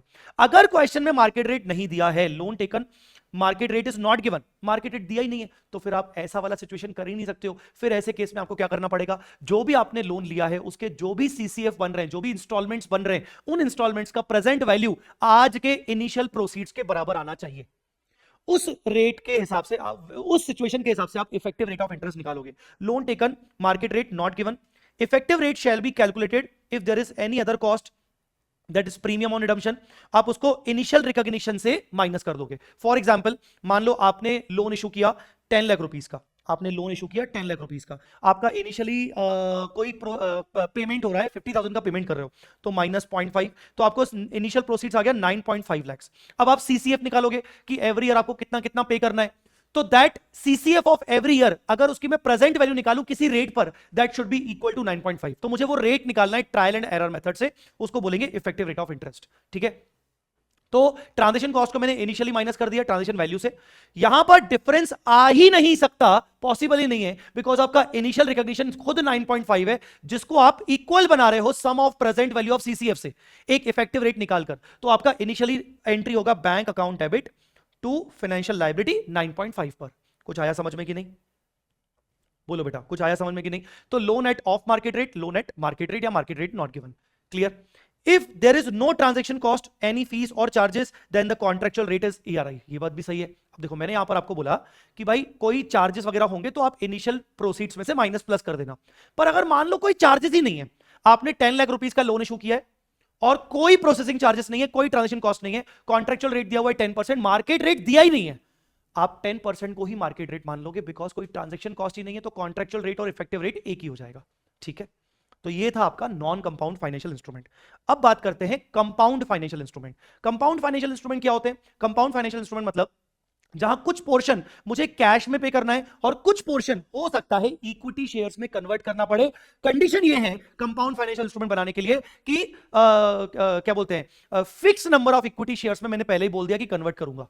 तो क्या होता है, जो आपकी टोटल इनिशियल प्रोसीड्स होती है, इनिशियल प्रोसीड्स, आपने एक इंस्ट्रूमेंट इशू किया, आपको पैसे मिले, इनिशियल प्रोसीड्स जो भी होता है आपको उसको दो हिस्से करना होता है, एक होता है लायबिलिटी कंपोनेंट, एक होता है equity component. Liability component CCF देना पड़ेगा उसकी प्रेजेंट वैल्यू के बराबर। Equity component balancing figure, because equity क्या है, इक्विटी एक रेसिडुअल इंटरेस्ट है। तो जो भी आपको इनिशियल प्रोसीड्स आया, for example 15 lakh rupees, 15 lakh rupees में से आप सबसे पहले लायबिलिटी कंपोनेंट निकालेंगे। लायबिलिटी कंपोनेंट का मतलब होता है कि मुझे मिनिमम से मिनिमम, बेयर मिनिमम मुझे सीसीएफ देना पड़ सकता है, या सीसीएफ देने के चांसेस कौन कौन से हैं, जैसे मुझे इंटरेस्ट पे करना पड़ सकता है, प्रिंसिपल भी पे करना पड़ सकता है क्योंकि मैंने ऑप्शनली कन्वर्टेबल ऑप्शन दिया है, तो प्रिंसिपल इक्विटी में भी जा सकता है, प्रिंसिपल कैश में भी जा सकता है, मतलब प्रिंसिपल जा सकता है कैश में। तो उन सबकी मैं प्रेजेंट वैल्यू निकालूंगा eight market rate of interest. Market rate of interest आपको क्वेश्चन में दिया रहेगा। मैं आपको एक क्वेश्चन रेफर करवा देता हूं, उससे आपको एक बेटर क्लैरिटी आएगी। ये देखिए, ये एक क्वेश्चन है, बहुत ही बढ़िया एग्जाम क्वेश्चन है। यहां पर कंपनी ना compulsory convertible instrument preferential issue कर रही है 50,000 100 रुपीस के हिसाब से, मतलब ये हो गया आपका 50 लाख। ठीक है, और ये इसका जो रेट है वो 12% रेट है, मतलब 12% पर डिविडेंड पे किया जाएगा। इसका आगे वो बता रहा है कि the prevailing annual market rate for the similar date without conversion option is 15%। ये कन्वर्टेबल इंस्ट्रूमेंट है। अगर कन्वर्टेबल इंस्ट्रूमेंट इशू नहीं होता, अगर नॉन कंपाउंड इंस्ट्रूमेंट इशू होता, नॉन कन्वर्टेबल इशू होता, तो रेट हम 12% की जगह 15% करते। तो मैं 15% को फिलहाल मान लूंगा मेरा मार्केट रेट ऑफ इंटरेस्ट। ठीक है, तो 15% को मार्केट रेट ऑफ इंटरेस्ट बना लूंगा। अब देखो मैंने इसको सॉल्व कैसे किया है। सबसे पहले यही क्वेश्चन है, इस क्वेश्चन में हमें इनिशियल प्रोसीड्स हो रहे हैं 50 लाख रुपीस के, 50 लाख रुपीस के हम प्रेफरेंशियल इशू कर रहे हैं, 50 लाख रुपीस के हम प्रेफरेंशियल इशू कर रहे हैं। मैंने सबसे पहली मेरी स्टेप होगी कि मैं फाइनेंशियल लायबिलिटी निकालूं कंसीडरिंग माय सीसीएफ, जो भी मेरे सीसीएफ है। अब यहां पर देखेंगे तो ये कंपलसरी कन्वर्टेबल है, मतलब मैं प्रिंसिपल को तो कन्वर्ट करूंगा ही करूंगा, प्रिंसिपल मैं कैश में नहीं दूंगा। इसलिए मैंने अपने सीसीएफ में सिर्फ डिविडेंड 12% के हिसाब से कैलकुलेट किया है। 50 लाख का 12% करोगे तो 6 लाख 6 लाख 6 लाख डिविडेंड, इन सबकी प्रेजेंट वैल्यू निकालूंगा तो ये मेरे सीसीएफ की प्रेजेंट वैल्यू आ गई, ये मेरा आ गया फाइनेंशियल लायबिलिटी। 50 लाख में से फाइनेंशियल लायबिलिटी कंपोनेंट गया, ये मेरा बैलेंसिंग फिगर आ गया इक्विटी। डन, यहां तक डन। तो मैंने यहां पर वही लिखा है, सबसे पहले स्टेप 1 आप फाइनेंशियल लायबिलिटी निकालिए, सीसीएफ की present value eight market rate. Market rate क्या होगा? मार्केट रेट होगा आपका 15%। मार्केट रेट आपका 15% जो क्वेश्चन में दिया हुआ था कि similar instrument without conversion rights अगर होंगे तो कितने में इशू होंगे, ठीक है। फिर आपको इक्विटी कंपोनेंट निकालना है, टोटल प्रोसीड्स में से आप फाइनेंशियल लायबिलिटी माइनस कर दोगे। अब इस क्वेश्चन में एक और बात है, इस क्वेश्चन में 3% का ट्रांजेक्शन कॉस्ट भी दिया हुआ है, तो 3% का ट्रांजेक्शन कॉस्ट निकाला हमने, 50 लाख का 3% मतलब 1,50,000। अब इस ट्रांजैक्शन कॉस्ट को मैं क्या करूं? नॉन कंपाउंड इंस्ट्रूमेंट के केस में मैं ट्रांजैक्शन कॉस्ट को ट्रांजैक्शन वैल्यू से माइनस कर लेता हूं, पर कंपाउंड है, कंपाउंड में तो दो अलग अलग हिस्से कर दिए, फाइनेंशियल लायबिलिटी अलग, इक्विटी अलग। तो नॉन कंपाउंड में मैं क्या करूंगा? मैं अपने पूरे ट्रांजैक्शन कॉस्ट को अलोकेट कर दूंगा फाइनेंशियल लायबिलिटी और इक्विटी में, उन्हीं की वैल्यू के प्रोपोर्शन में, 17, 13, 600, 32, 86, 400 के प्रोपोर्शन में। तो जो ट्रांजैक्शन कॉस्ट है 150 का, उसको मैंने फाइनेंशियल लायबिलिटी और इक्विटी में अलोकेट कर दिया, 150 को इस रेशियो में और इसके इक्विटी के रेशियो में। तो यहां पर आ गया फाइनेंशियल लायबिलिटी के लिए जो ट्रांजैक्शन कॉस्ट बियर किया है मैंने 51,408, और इक्विटी के लिए जो मैंने बियर किया है वो किया है 98,592। अब इस ट्रांजैक्शन कॉस्ट को मैं करूंगा क्या? बेटा कॉस्ट है मतलब खर्चा है, और ये दोनों क्या है? प्रोसीड्स है, पैसा आया है, बैंक अकाउंट डेबिट हुआ है, और ट्रांजैक्शन कॉस्ट आपका बैंक अकाउंट क्रेडिट हो रहा है, तो ये डिडक्ट किया जाएगा। तो 51,408 को मैं इसमें से माइनस करूंगा, और 98,592 जो ट्रांजैक्शन कॉस्ट इक्विटी से रिलेटेड है, मैं उसको इस इक्विटी की कंपोनेंट की वैल्यू से माइनस करूंगा। देखिए जी, तो मेरा अल्टीमेटली इनिशियल रिकॉग्निशन कितना होगा? Financial liability transaction cost minus करने के बाद इतनी वैल्यू, इक्विटी ये ट्रांजैक्शन कॉस्ट माइनस करने के बाद इतनी वैल्यू, और अल्टीमेटली मेरी एंट्री होगी जब मैंने इशू किया तो बैंक अकाउंट डेबिट 48,50,000। क्यों? 50 लाख का इशू किया, ठीक है, पर 150 का ट्रांजैक्शन कॉस्ट लग गया, तो नेट नेट मुझे 48,50,000 मिला। To convertible compulsory convertible preference shares financial liability, to compulsory convertible preference shares equity portion मैंने अलग अलग कर दिया, ठीक है। स्टेप नंबर 4 तक हम पहुंच गए, फाइनेंशियल लायबिलिटी निकाल लिया, इक्विटी निकाल लिया, ट्रांजैक्शन कॉस्ट को अलोकेट कर दिया इक्विटी फाइनेंशियल लायबिलिटी की कॉस्ट के प्रोपोर्शन में। फिर मैंने फाइनली फाइनेंशियल लायबिलिटी और इक्विटी को रिकॉर्ड किया। अब क्या करूंगा? अब देखिए, मेरी फाइनेंशियल लायबिलिटी की इनिशियल वैल्यू आ गई 1662 192, which is not equal to the sum of present value of these 6 lakhs, because sum of present value of these 6 lakhs at 15% is 17,13,000, और मेरा फाइनेंशियल लायबिलिटी है 1662। गड़बड़ हो गया, इसका मतलब रेट जो 15% लिया था अब वो बदल गया। 6 लाख 6 लाख 6 लाख 6 लाख 6 लाख का 15% पर 15% पर प्रेजेंट वैल्यू 1713 आ रहा है, जबकि मैंने अपना financial liability because of the transaction cost record कर लिया 1662। तो 1662 इनिशियल रिकॉग्निशन है which is not equal to the sum of present value of 6 lakh at 15%। तो मुझे क्या करना पड़ेगा? मुझे रिवाइज्ड इफेक्टिव रेट निकालना पड़ेगा। Calculate revised effective rate for financial liability component. It is the rate at which sum of present value of CCF. मुझे एक ऐसा रेट चाहिए जिस रेट पर 6 लाख 6 लाख 6 लाख की प्रेजेंट वैल्यू 16,62,192 फाइनेंशियल लायबिलिटी के बराबर हो। क्वेश्चन में हमें दिया हुआ है 16.6, ये देखिए जी, क्वेश्चन में हमें दिया हुआ है यहां पर the effective interest rate is 16.6%। ये मुझे दिया है। अगर आप इवन 6 लाख का प्रेजेंट वैल्यू निकालेंगे 16.6 पे, तो आपका 16,62,192 के आसपास ही आएगा। तो स्टेप नंबर 5 में हम ये करेंगे। सर जरूरी है कि ये क्वेश्चन में हमें दिया हो? नहीं, जरूरी नहीं है। मेरे पास यहां पर दो क्वेश्चन है, मैं आपके साथ 607 डिस्कस कर रहा हूं। 610 में नहीं दिया होता तो आपको निकालना पड़ेगा। तो आप कैसे निकालोगे? वही ट्रायल एंड एरर मेथड, ठीक है। नाउ वो निकाल लिया। सर निकालने का लॉजिक क्या है? अरे भाई फर्दर आप इंटरेस्ट बुक उसी रेट पे करोगे ना। अब आप इंटरेस्ट बुक करोगे, आपने फाइनेंशियल लायबिलिटी देखो रिकॉर्ड किया था, इस रेट पर आप इंटरेस्ट बुक करोगे, आपने रीपेमेंट किया 6 लाख रुपीस का, फर्स्ट सीसीएफ आपका गया, क्लोजिंग बैलेंस इतना आया, और आपका इक्विटी कंपोनेंट यही का पड़ा रहेगा हमेशा के लिए जब तक ये कैश फ्लोज हम पे नहीं कर देते। फिर क्या होगा? चलो हमने इंटरेस्ट इफेक्टिव रेट निकाल लिया, हमने इंटरेस्ट निकाल लिया। लास्ट में क्या होगा? Final step maturity. जब मैच्योरिटी डेट आएगी तो अगर ये कंपलसरी कन्वर्टेबल था तो सीसीएफ तो पे हो चुके, पर जो इक्विटी कंपोनेंट है वो कन्वर्ट होके इक्विटी शेयर कैपिटल बन जाएगा। एंट्री होगी, ये देखिए, फाइनेंशियल लायबिलिटी कंपोनेंट तो खत्म हो जाएगा, equity component account debit to equity share capital to security premium, जितने भी नंबर ऑफ शेयर्स बोले थे। पर अगर मान लो ये ऑप्शनली कन्वर्टेबल था और होल्डर ने ऑप्शन लिया कि नहीं मुझे शेयर नहीं चाहिए, मुझे शेयर नहीं चाहिए, मुझे तो पूरा पैसा ही चाहिए, तो ऐसे केस में फाइनेंशियल लायबिलिटी कंपोनेंट से तो पे करेंगे करेंगे, जो भी balancing figure financial liability component का पड़ा होगा, जो इक्विटी कंपोनेंट पड़ा होगा वो रिटेन्ड अर्निंग में चला जाएगा। आई बात समझ में कि नहीं? जो इक्विटी कंपोनेंट होगा वो रिटेन्ड अर्निंग में शिफ्ट हो जाएगा। कुल मिला के आप क्या करोगे, आप फाइनेंशियल लायबिलिटी कंपोनेंट को रिवर्स कर दोगे, पे कर दोगे, उसके बाद आपका इक्विटी कंपोनेंट भी रिवर्स हो जाएगा, इक्विटी कंपोनेंट रिवर्स होके आपका रिटेन्ड अर्निंग में चला जाएगा अगर उसको सामने वाले को कैश चाहिए था तो। ठीक है, क्लियर हुआ? इस तरीके से आप मैच्योरिटी डेट पर आप अपने इक्विटी कंपोनेंट और फाइनेंशियल लायबिलिटी कंपोनेंट को रिवर्स कर देते हो। जितना कैश देना है बाकी का बैलेंसिंग फिगर, ऑफ कोर्स मैं ये बात कर रहा हूं बैलेंसिंग फिगर की, कैश वगैरह पे करने के बाद बैलेंसिंग फिगर रिटेन्ड अर्निंग में चला जाएगा। अगर उसको इक्विटी शेयर चाहिए तो बेसिकली वो इस तरीके से एंट्री पास होगी। ठीक है सर, कई बच्चों को डाउट आता है, if nothing is specified in the question about optional conversion और मैंडेटरी कन्वर्जन। सर कई बार बताया नहीं जाता कि सर ऑप्शनली कन्वर्टेबल है कि मैंडेटरी कन्वर्टेबल है, तो क्या माने? Then always assume optional convertible. आपको ऑप्शनली कन्वर्टेबल मानना है। उसका रेलेवेंस ये होता है कि जैसे इस क्वेश्चन में मैंडेटरी कन्वर्टेबल था इसलिए मैंने प्रिंसिपल लिया नहीं, अगर ऑप्शनली कन्वर्टेबल होता तो मैं 4th ईयर का प्रिंसिपल अमाउंट भी लेता। ठीक है, ठीक है सर, ऑप्शनली कन्वर्टेबल मानना है। Also assume that option is with holder, और यह भी मानना है कि ऑप्शन हमेशा होल्डर के पास है, तभी आप उसको कंपाउंड इंस्ट्रूमेंट मान पाओगे। If compound financial instrument are issued with non cumulative dividend right, एक क्वेश्चन है जहां पर वो कंपाउंड फाइनेंशियल इंस्ट्रूमेंट इशू कर रहा है पर जो डिविडेंड राइट है वो नॉन क्यूमुलेटिव है। नॉन क्यूमुलेटिव का मतलब होता है कि जब तक डिविडेंड डिक्लेयर नहीं किया जाएगा तब तक पे नहीं होगा, और डिविडेंड डिक्लेयर करने का डिस्क्रिशन एंटिटी के पास है।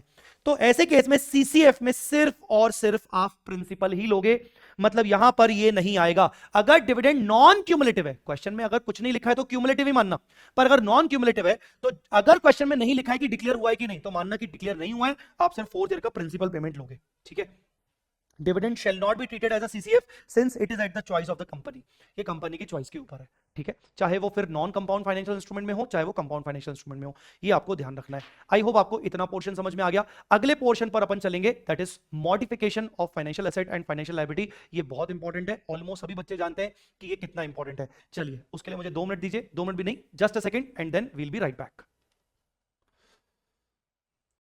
हाँ जी, तो बात करते हैं अब modification of financial asset and financial liability. तो सबसे पहले इस मॉडिफिकेशन में क्या क्या चीजें होती हैं।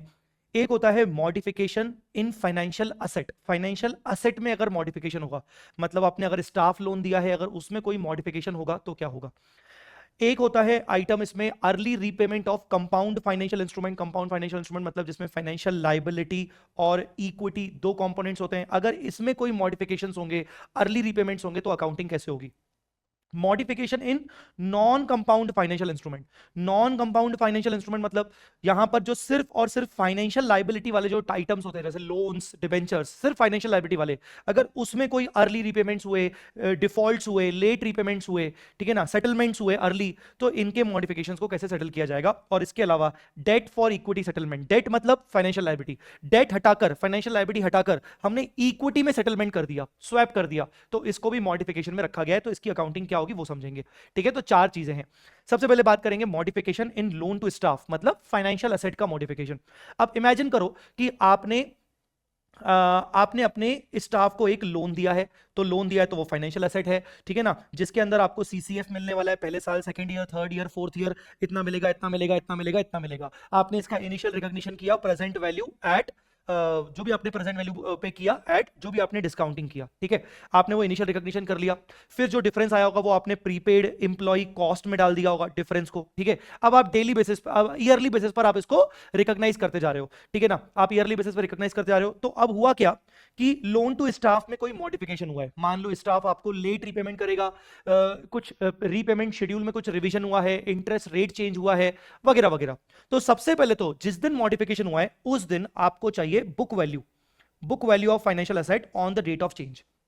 ये बुक वैल्यू कहां से आएगी, वो जो आप इंटरेस्ट का टेबल बनाते हो, इंटरेस्ट का टेबल बनाते हो, ओपनिंग आता है आपका, ठीक है ना, यहां आ गया आपका ओपनिंग, फिर आ गया आपका यहां पर ईयर, उसके बाद यहां पर आपने इंटरेस्ट कैलकुलेट किया, फिर आपने यहां पर कलेक्शन किया, फिर आपका यहां पर आया क्लोजिंग। तो इस तरीके से आप ये जो टेबल बनाते हो, यहां पर आपका जो बुक वैल्यू आया जिस दिन मॉडिफिकेशन हुआ उस दिन का जो बुक वैल्यू आया दैट इज हियर, ये आपका फाइनेंशियल एसेट का बुक वैल्यू हो गया। Now revised value as per revised terms, जो भी टर्म्स रिवाइज की गई है कि भाई इंप्लॉय लेट रीपेमेंट करेगा, अर्ली रीपेमेंट करेगा, नए इंटरेस्ट रेट से रीपेमेंट करेगा, सीसीएफ में कुछ चेंजेस हुए हैं, तो जो भी नए रिवाइज्ड सीसीएफ आए हैं, for example contractual cash flows revise हो गए for the remaining number of years, तो उनका फिर से आप प्रेजेंट वैल्यू निकालोगे। कौन से डिस्काउंटिंग रेट पर? अगर क्वेश्चन में आपको डिस्काउंटिंग रेट नया वाला दिया है तो बेस्ट है, नहीं दिया है बिल्कुल टेंशन वाली बात नहीं है। जो ओल्ड रेट आपको दिया है, जो ओरिजिनल रेट आपको उन्होंने डिस्काउंटिंग रेट दिया है, उस पर आप उसकी प्रेजेंट वैल्यू निकाल लो। रिवाइज्ड कॉन्ट्रेक्चुअल कैश फ्लोज की रिवाइज्ड प्रेजेंट वैल्यू निकालो based on either new rate और ओल्ड रेट। अब आपको क्या करना है, इसको रिवाइज्ड वैल्यू को बुक वैल्यू से कंपेयर करना है। जब आप दोनों को कंपेयर कर लोगे तो या तो फाइनेंशियल एसेट बढ़ेगी या तो फाइनेंशियल एसेट घटेगी, ठीक है ना। तो जो डिफरेंस आएगा या तो फाइनेंशियल एसेट बढ़ेगी या तो फाइनेंशियल एसेट घटेगी। अगर डिफरेंस जो भी आएगा आप उसको डायरेक्टली प्रॉफिट एंड लॉस में नहीं डालोगे, नहीं नहीं नहीं। आपको याद है इनिशियल रिकॉग्निशन के टाइम पर आपने प्रीपेड एम्प्लॉय कॉस्ट में डाला था, और प्रीपेड एम्प्लॉय कॉस्ट आपको डेफर एंड अमोर्टाइज करना होता है। तो बेसिकली जो भी डिफरेंस आएगा वो आप एग्जिस्टिंग प्रीपेड एम्प्लॉय कॉस्ट का जो भी बैलेंस होगा उसमें एडजस्ट कर लोगे। मतलब आप इमेजिन करो कि आपकी फाइनेंशियल एसेट की वैल्यू बढ़ रही है, तो आप एंट्री क्या करोगे, financial asset account debit to prepaid employee cost, मतलब आपकी प्रीपेड एम्प्लॉय कॉस्ट गिर जाएगी, का बैलेंस गिर जाएगा, ठीक है। बचा हुआ रिमेनिंग बैलेंस आप बाकी का अमोर्टाइज करोगे नेक्स्ट कुछ रिमेनिंग नंबर ऑफ ईयर्स में। फाइनेंशियल एसेट की वैल्यू गिर रही है तो टू फाइनेंशियल एसेट हो गया, और प्रीपेड एम्प्लॉय कॉस्ट आपकी बढ़ गई। प्रीपेड एम्प्लॉय कॉस्ट बढ़ गई तो रिमेनिंग ईयर्स में आप जो अमोर्टाइजेशन करोगे वो आपका बढ़ा हुआ अमोर्टाइजेशन रहेगा, ठीक है। अब इसमें एक चौथा नंबर पॉइंट है, वो एडिशनली ये हो सकता है कि भाई if there is a early repayment, मान लो एम्प्लॉय ने बोल दिया कि मैं आपको जल्दी रिपेमेंट करूंगा, early repayment, originally loan 5 years का था वो 4 इयर्स में खत्म कर रहा है, तो उसने मान लो एक कोई ईएमआई कोई एनुअल इंस्टॉलमेंट उसने अर्ली पे कर दी। अगर उसने अर्ली पे कर दी एनुअल इंस्टॉलमेंट तो ऐसे केस में क्या होगा, ज्यादा बिल्कुल टेंशन करने की जरूरत नहीं। जो भी उसने इंस्टॉलमेंट अर्ली रीपे किया है उसकी आप एंट्री करके देखो, बैंक अकाउंट डेबिट जितना भी एक्स्ट्रा पैसा आया मुझे, मतलब आज मुझे आने वाला था 2 लाख रुपीस पर मुझे आ गया 4 लाख रुपीस, तो मैं एक्स्ट्रा 2 लाख रुपीस की जो एंट्री करूंगा उसका मैं एडजस्टमेंट बता रहा हूं। जो 2 लाख आना था वो तो आया ही आया, पर जो एक्स्ट्रा 2 लाख आया उसका bank account debit to financial asset. ये टू फाइनेंशियल एसेट क्या आएगा, यही वाला डिफरेंस, क्योंकि डेफिनेटली ये जो डिफरेंस है वो किसका है, आज जो आपकी बुक वैल्यू बची हुई है और जो आपकी रिवाइज्ड वैल्यू होनी चाहिए अर्ली रिपेमेंट के बाद। बुक वैल्यू कितनी बचनी चाहिए थी नॉर्मली और रिवाइज्ड वैल्यू कितनी है अर्ली रिपेमेंट के बाद, जो भी डिफरेंस आया उतने डिफरेंस से आपकी फाइनेंशियल एसेट डेफिनेटली गिरेगी, बिकॉज अर्ली रिपेमेंट हो रहा है आपको, तो आपकी फाइनेंशियल एसेट गिर जाएगी। इस एंट्री में जो भी डिफरेंस आएगा अगेन वो कहां जाएगा, प्रीपेड एम्प्लॉय कॉस्ट में। सो आई होप आपको ये पोर्शन समझ में आ गया होगा। क्वेश्चन नंबर 706 मैंने क्वेश्चन बैंक का देके रखा है, मेरी क्वेश्चन बैंक का है, आप जरूर उसको रेफर करोगे, समझ में आ जाएगा डिटेल में, उसका सॉल्यूशन आपको क्लियर हो जाएगा। अब अपन बात करते हैं सेकंड पॉइंट की, early redemption of compound financial instruments. सबसे पहले तो कंपाउंड फाइनेंशियल इंस्ट्रूमेंट जिसको आप इनिशियल रिकॉग्निशन करते वक्त फाइनेंशियल लायबिलिटी अलग करते हो और इक्विटी अलग करते हो, ठीक है। फाइनेंशियल लायबिलिटी अलग करते हो, इक्विटी अलग करते हो। आई क्या मेरी बात समझ में, ठीक है सर। अब उसमें फाइनेंशियल लायबिलिटी और इक्विटी आपने अलग अलग कर दिया, चलो यस सर अलग अलग कर दिया। अब उसके केस में क्या करोगे, उस केस में डेफिनेटली अब आपने इनिशियल रिकॉग्निशन के दौरान फाइनेंशियल लायबिलिटी आपने अलग कर दिया, आपका इक्विटी अलग अलग हो गया। अब हुआ क्या, वो आपको क्वेश्चन में बोलेगा कि 2 साल बाद 3 साल बाद हमने ऑप्शन दिया होल्डर्स को कि आप अर्ली रिपेमेंट ले लीजिए, और उन्होंने एक्सेप्ट कर लिया ऑफर को। अच्छा, उन्होंने एक्सेप्ट कर लिया, तो जिस दिन आपने ये ऑफर दिया उनके एक्सेप्ट करने से पहले जिस दिन उन्होंने आपको ऑफर दिया उस दिन इस पूरे इंस्ट्रूमेंट की कोई ना कोई एक फेयर वैल्यू आपको बताई जाएगी, वही वो रिवाइज्ड वैल्यू है।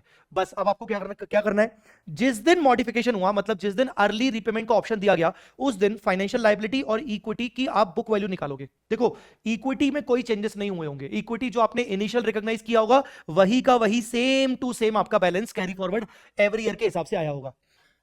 फाइनेंशियल लायबिलिटी में चेंजेस हुए होंगे इस टेबल के अकॉर्डिंग, आपने इनिशियली फाइनेंशियल लायबिलिटी बुक किया होगा, उस पे आपने इंटरेस्ट एक्सपेंस बुक किया होगा, फिर आपने पेमेंट्स किए होंगे तो क्लोजिंग बैलेंस के हिसाब से, तो इसके हिसाब से आपका फाइनेंशियल लायबिलिटी का वैल्यू आ जाएगा, और इक्विटी का बुक वैल्यू तो पहले से आपने निकाल के रखा होगा, तो ये आ गए बुक वैल्यू।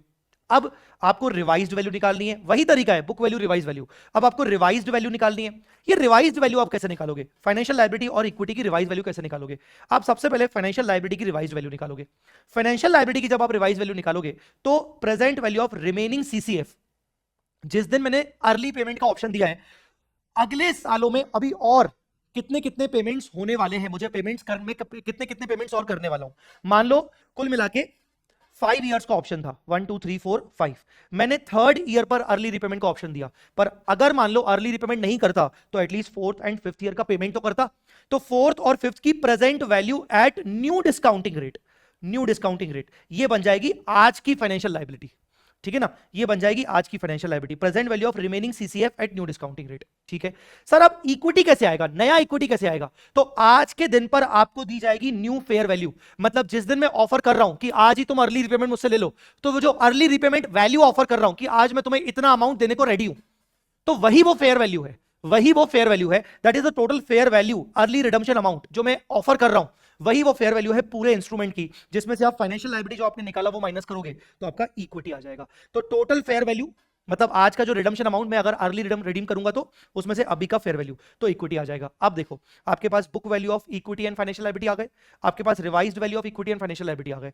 अब आप दोनों book value and revise value को कंपेयर करोगे, compare book value of financial liability revise financial liability, compare book value of equity and revise equity. जब आप फाइनेंशियल लायबिलिटीज को आपस में कंपेयर करोगे तो जो भी डिफरेंस आएगा, फाइनेंशियल लायबिलिटी बढ़ेगी तो लॉस पी एंड एल में जाएगा, फाइनेंशियल लायबिलिटी गिरेगी तो गेन पी एंड एल में जाएगा। ठीक है, आई बात समझ में? एंट्री क्या करेंगे, financial liability account debit to P and L, गिर गई तो, फिर P and L account debit to financial liability अगर बढ़ गई तो, इक्विटी को कंपेयर करोगे तो इक्विटी बढ़ेगी या इक्विटी गिरेगी, डिफरेंस कहां जाएगा, रिटेन्ड अर्निंग में। इक्विटी में जो भी बदलाव होंगे वो डायरेक्टली कहां जाएंगे, रिटेन्ड अर्निंग में। ठीक है, आई बात समझ में? तो देखो आपने बुक वैल्यू निकाल ली, आपने रिवाइज वैल्यू निकाल ली, रिवाइज वैल्यू निकालते वक्त आपने जो ऑफर प्राइस किया है वही टोटल फेयर वैल्यू है इंस्ट्रूमेंट की। ठीक है ना, आपने कंपैरिजन कर लिया।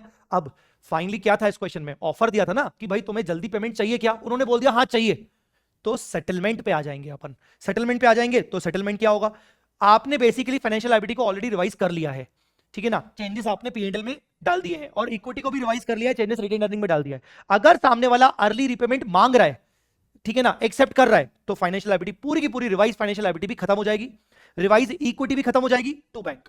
और अगर वो नहीं मांग रहा है, सेटलमेंट नहीं कर रहा है, तो बस आपकी ये तीन चीजें रहेंगी, बाकी आगे कंटिन्यू रहेगा आपका फाइनेंशियल लायबिलिटी नए रेट के हिसाब से आप इंटरेस्ट कंटिन्यू करोगे। ठीक है, तो ये हो गया आपका अर्ली रिडम्पशन। इसके ऊपर मेरी क्वेश्चन बैंक में आपको क्वेश्चन मिल जाएगा 701 मिल जाएगा। अच्छा, इसका एक आरटीपी मई 25 का भी एक बहुत अच्छा क्वेश्चन है जिसमें वो हाफ ईयरली रीपेमेंट्स करता है इंटरेस्ट के। ठीक है ना, वो भी आप क्वेश्चन ट्राई कर सकते हो, मैंने 167 मस्ट डू क्वेश्चंस में भी डाला हुआ है। चलिए अब बात करते हैं तीसरा, modification in non compound financial instrument. Non compound financial instrument मतलब जो प्योर फाइनेंशियल लायबिलिटी होते हैं। क्या होते हैं? Pure financial liability, pure loan, bank से लोन लिया, प्योर लोन। ठीक है, तो प्योर फाइनेंशियल लायबिलिटी मैंने आपको सिखाया था, प्योर फाइनेंशियल लायबिलिटी किस तरीके से काम करता है ना, प्योर फाइनेंशियल लायबिलिटी किस तरीके से काम करता है मैंने आपको सिखाया था। तो प्योर फाइनेंशियल लायबिलिटी में आपने कोई इक्विटी बुक नहीं किया होगा। अब करना क्या है, जस्ट अ मिनट,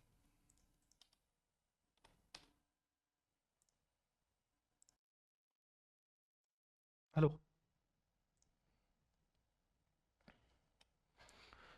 हाँ जी, तो बात कर रहे थे अपन नॉन कंपाउंड फाइनेंशियल लाइबिलिटीज की, अगर उसमें कोई चेंजेस होते तो क्या होगा। प्योर फाइनेंशियल लाइबिलिटी होती है नॉन कंपाउंड। सबसे पहले आपको क्या करना है, step number 1, calculate the existing carrying amount of financial liability, मतलब वही बुक वैल्यू कि आज फाइनेंशियल लाइबिलिटी की बुक वैल्यू कितनी है। कैसे निकालोगे, वही ये टेबल के हिसाब से आपने हर साल का बनाया होगा, जिस दिन मॉडिफिकेशन हुआ उस दिन का जो वैल्यू होगा उसको बोलते हैं कैरिंग अमाउंट। तो आपने सबसे पहले फाइनेंशियल लायबिलिटी का कैरिंग अमाउंट निकाल लिया।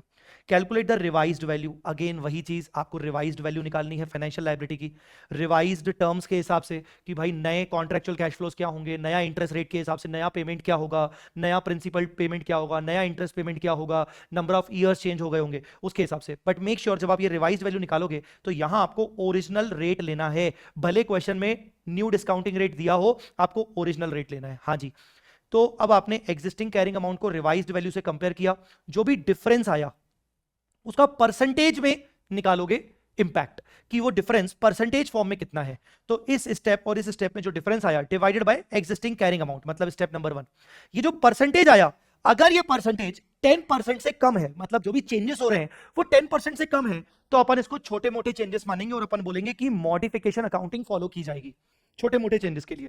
पर अगर ये परसेंटेज 10% टच हो गया या उससे ज्यादा हो गया तो ये बड़े चेंजेस माने जाएंगे और अपन एक्सटिंग्विशमेंट अकाउंटिंग फॉलो करेंगे। कौन सी अकाउंटिंग फॉलो करेंगे?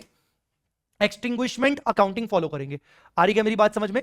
एक्सटिंग्विशमेंट अकाउंटिंग फॉलो करेंगे। ठीक है, अब बात करते हैं कि एक्सटिंग्विशमेंट अकाउंटिंग कैसे फॉलो होगी, मतलब बड़े चेंजेस होंगे 10% या उससे ज्यादा तो क्या होगा। अब ये आइडेंटिफाई करने के लिए extinguishment accounting, modification accounting identify करने के लिए आपने डिस्काउंटिंग रेट कौन सा लिया था? Original discounting rate to calculate the revised value. अब एक्सटिंग्विशमेंट अकाउंटिंग आपको करनी कैसे है?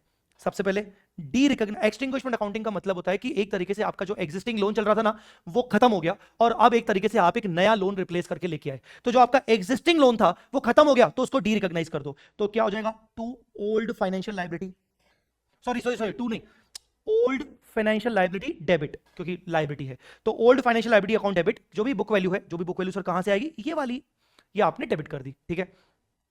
Recognise new financial liability at revised value at revised discounting rate, जो नए कॉन्ट्रेक्चुअल कैश फ्लोज हैं, नया डिस्काउंटिंग रेट अब लगाना पड़ेगा, नया कॉन्ट्रेक्चुअल कैश फ्लोज नए डिस्काउंटिंग रेट के हिसाब से नया वैल्यू बुक करोगे। तो एंट्री क्या होगी, एंट्री होगी old financial liability debit to new financial liability. Of course amount यहां पर अलग अलग होंगे, जो भी डिफरेंस आएगा वो कहां जाएगा, पी एंड एल में। ये पढ़िए, इसको छोड़ दो अभी। Any difference due to de-recognition and new financial liability recognition shall be transferred to P&L। तो ये जो डिफरेंस आएगा, ये डिफरेंस पक्का 1 और 2 का आएगा।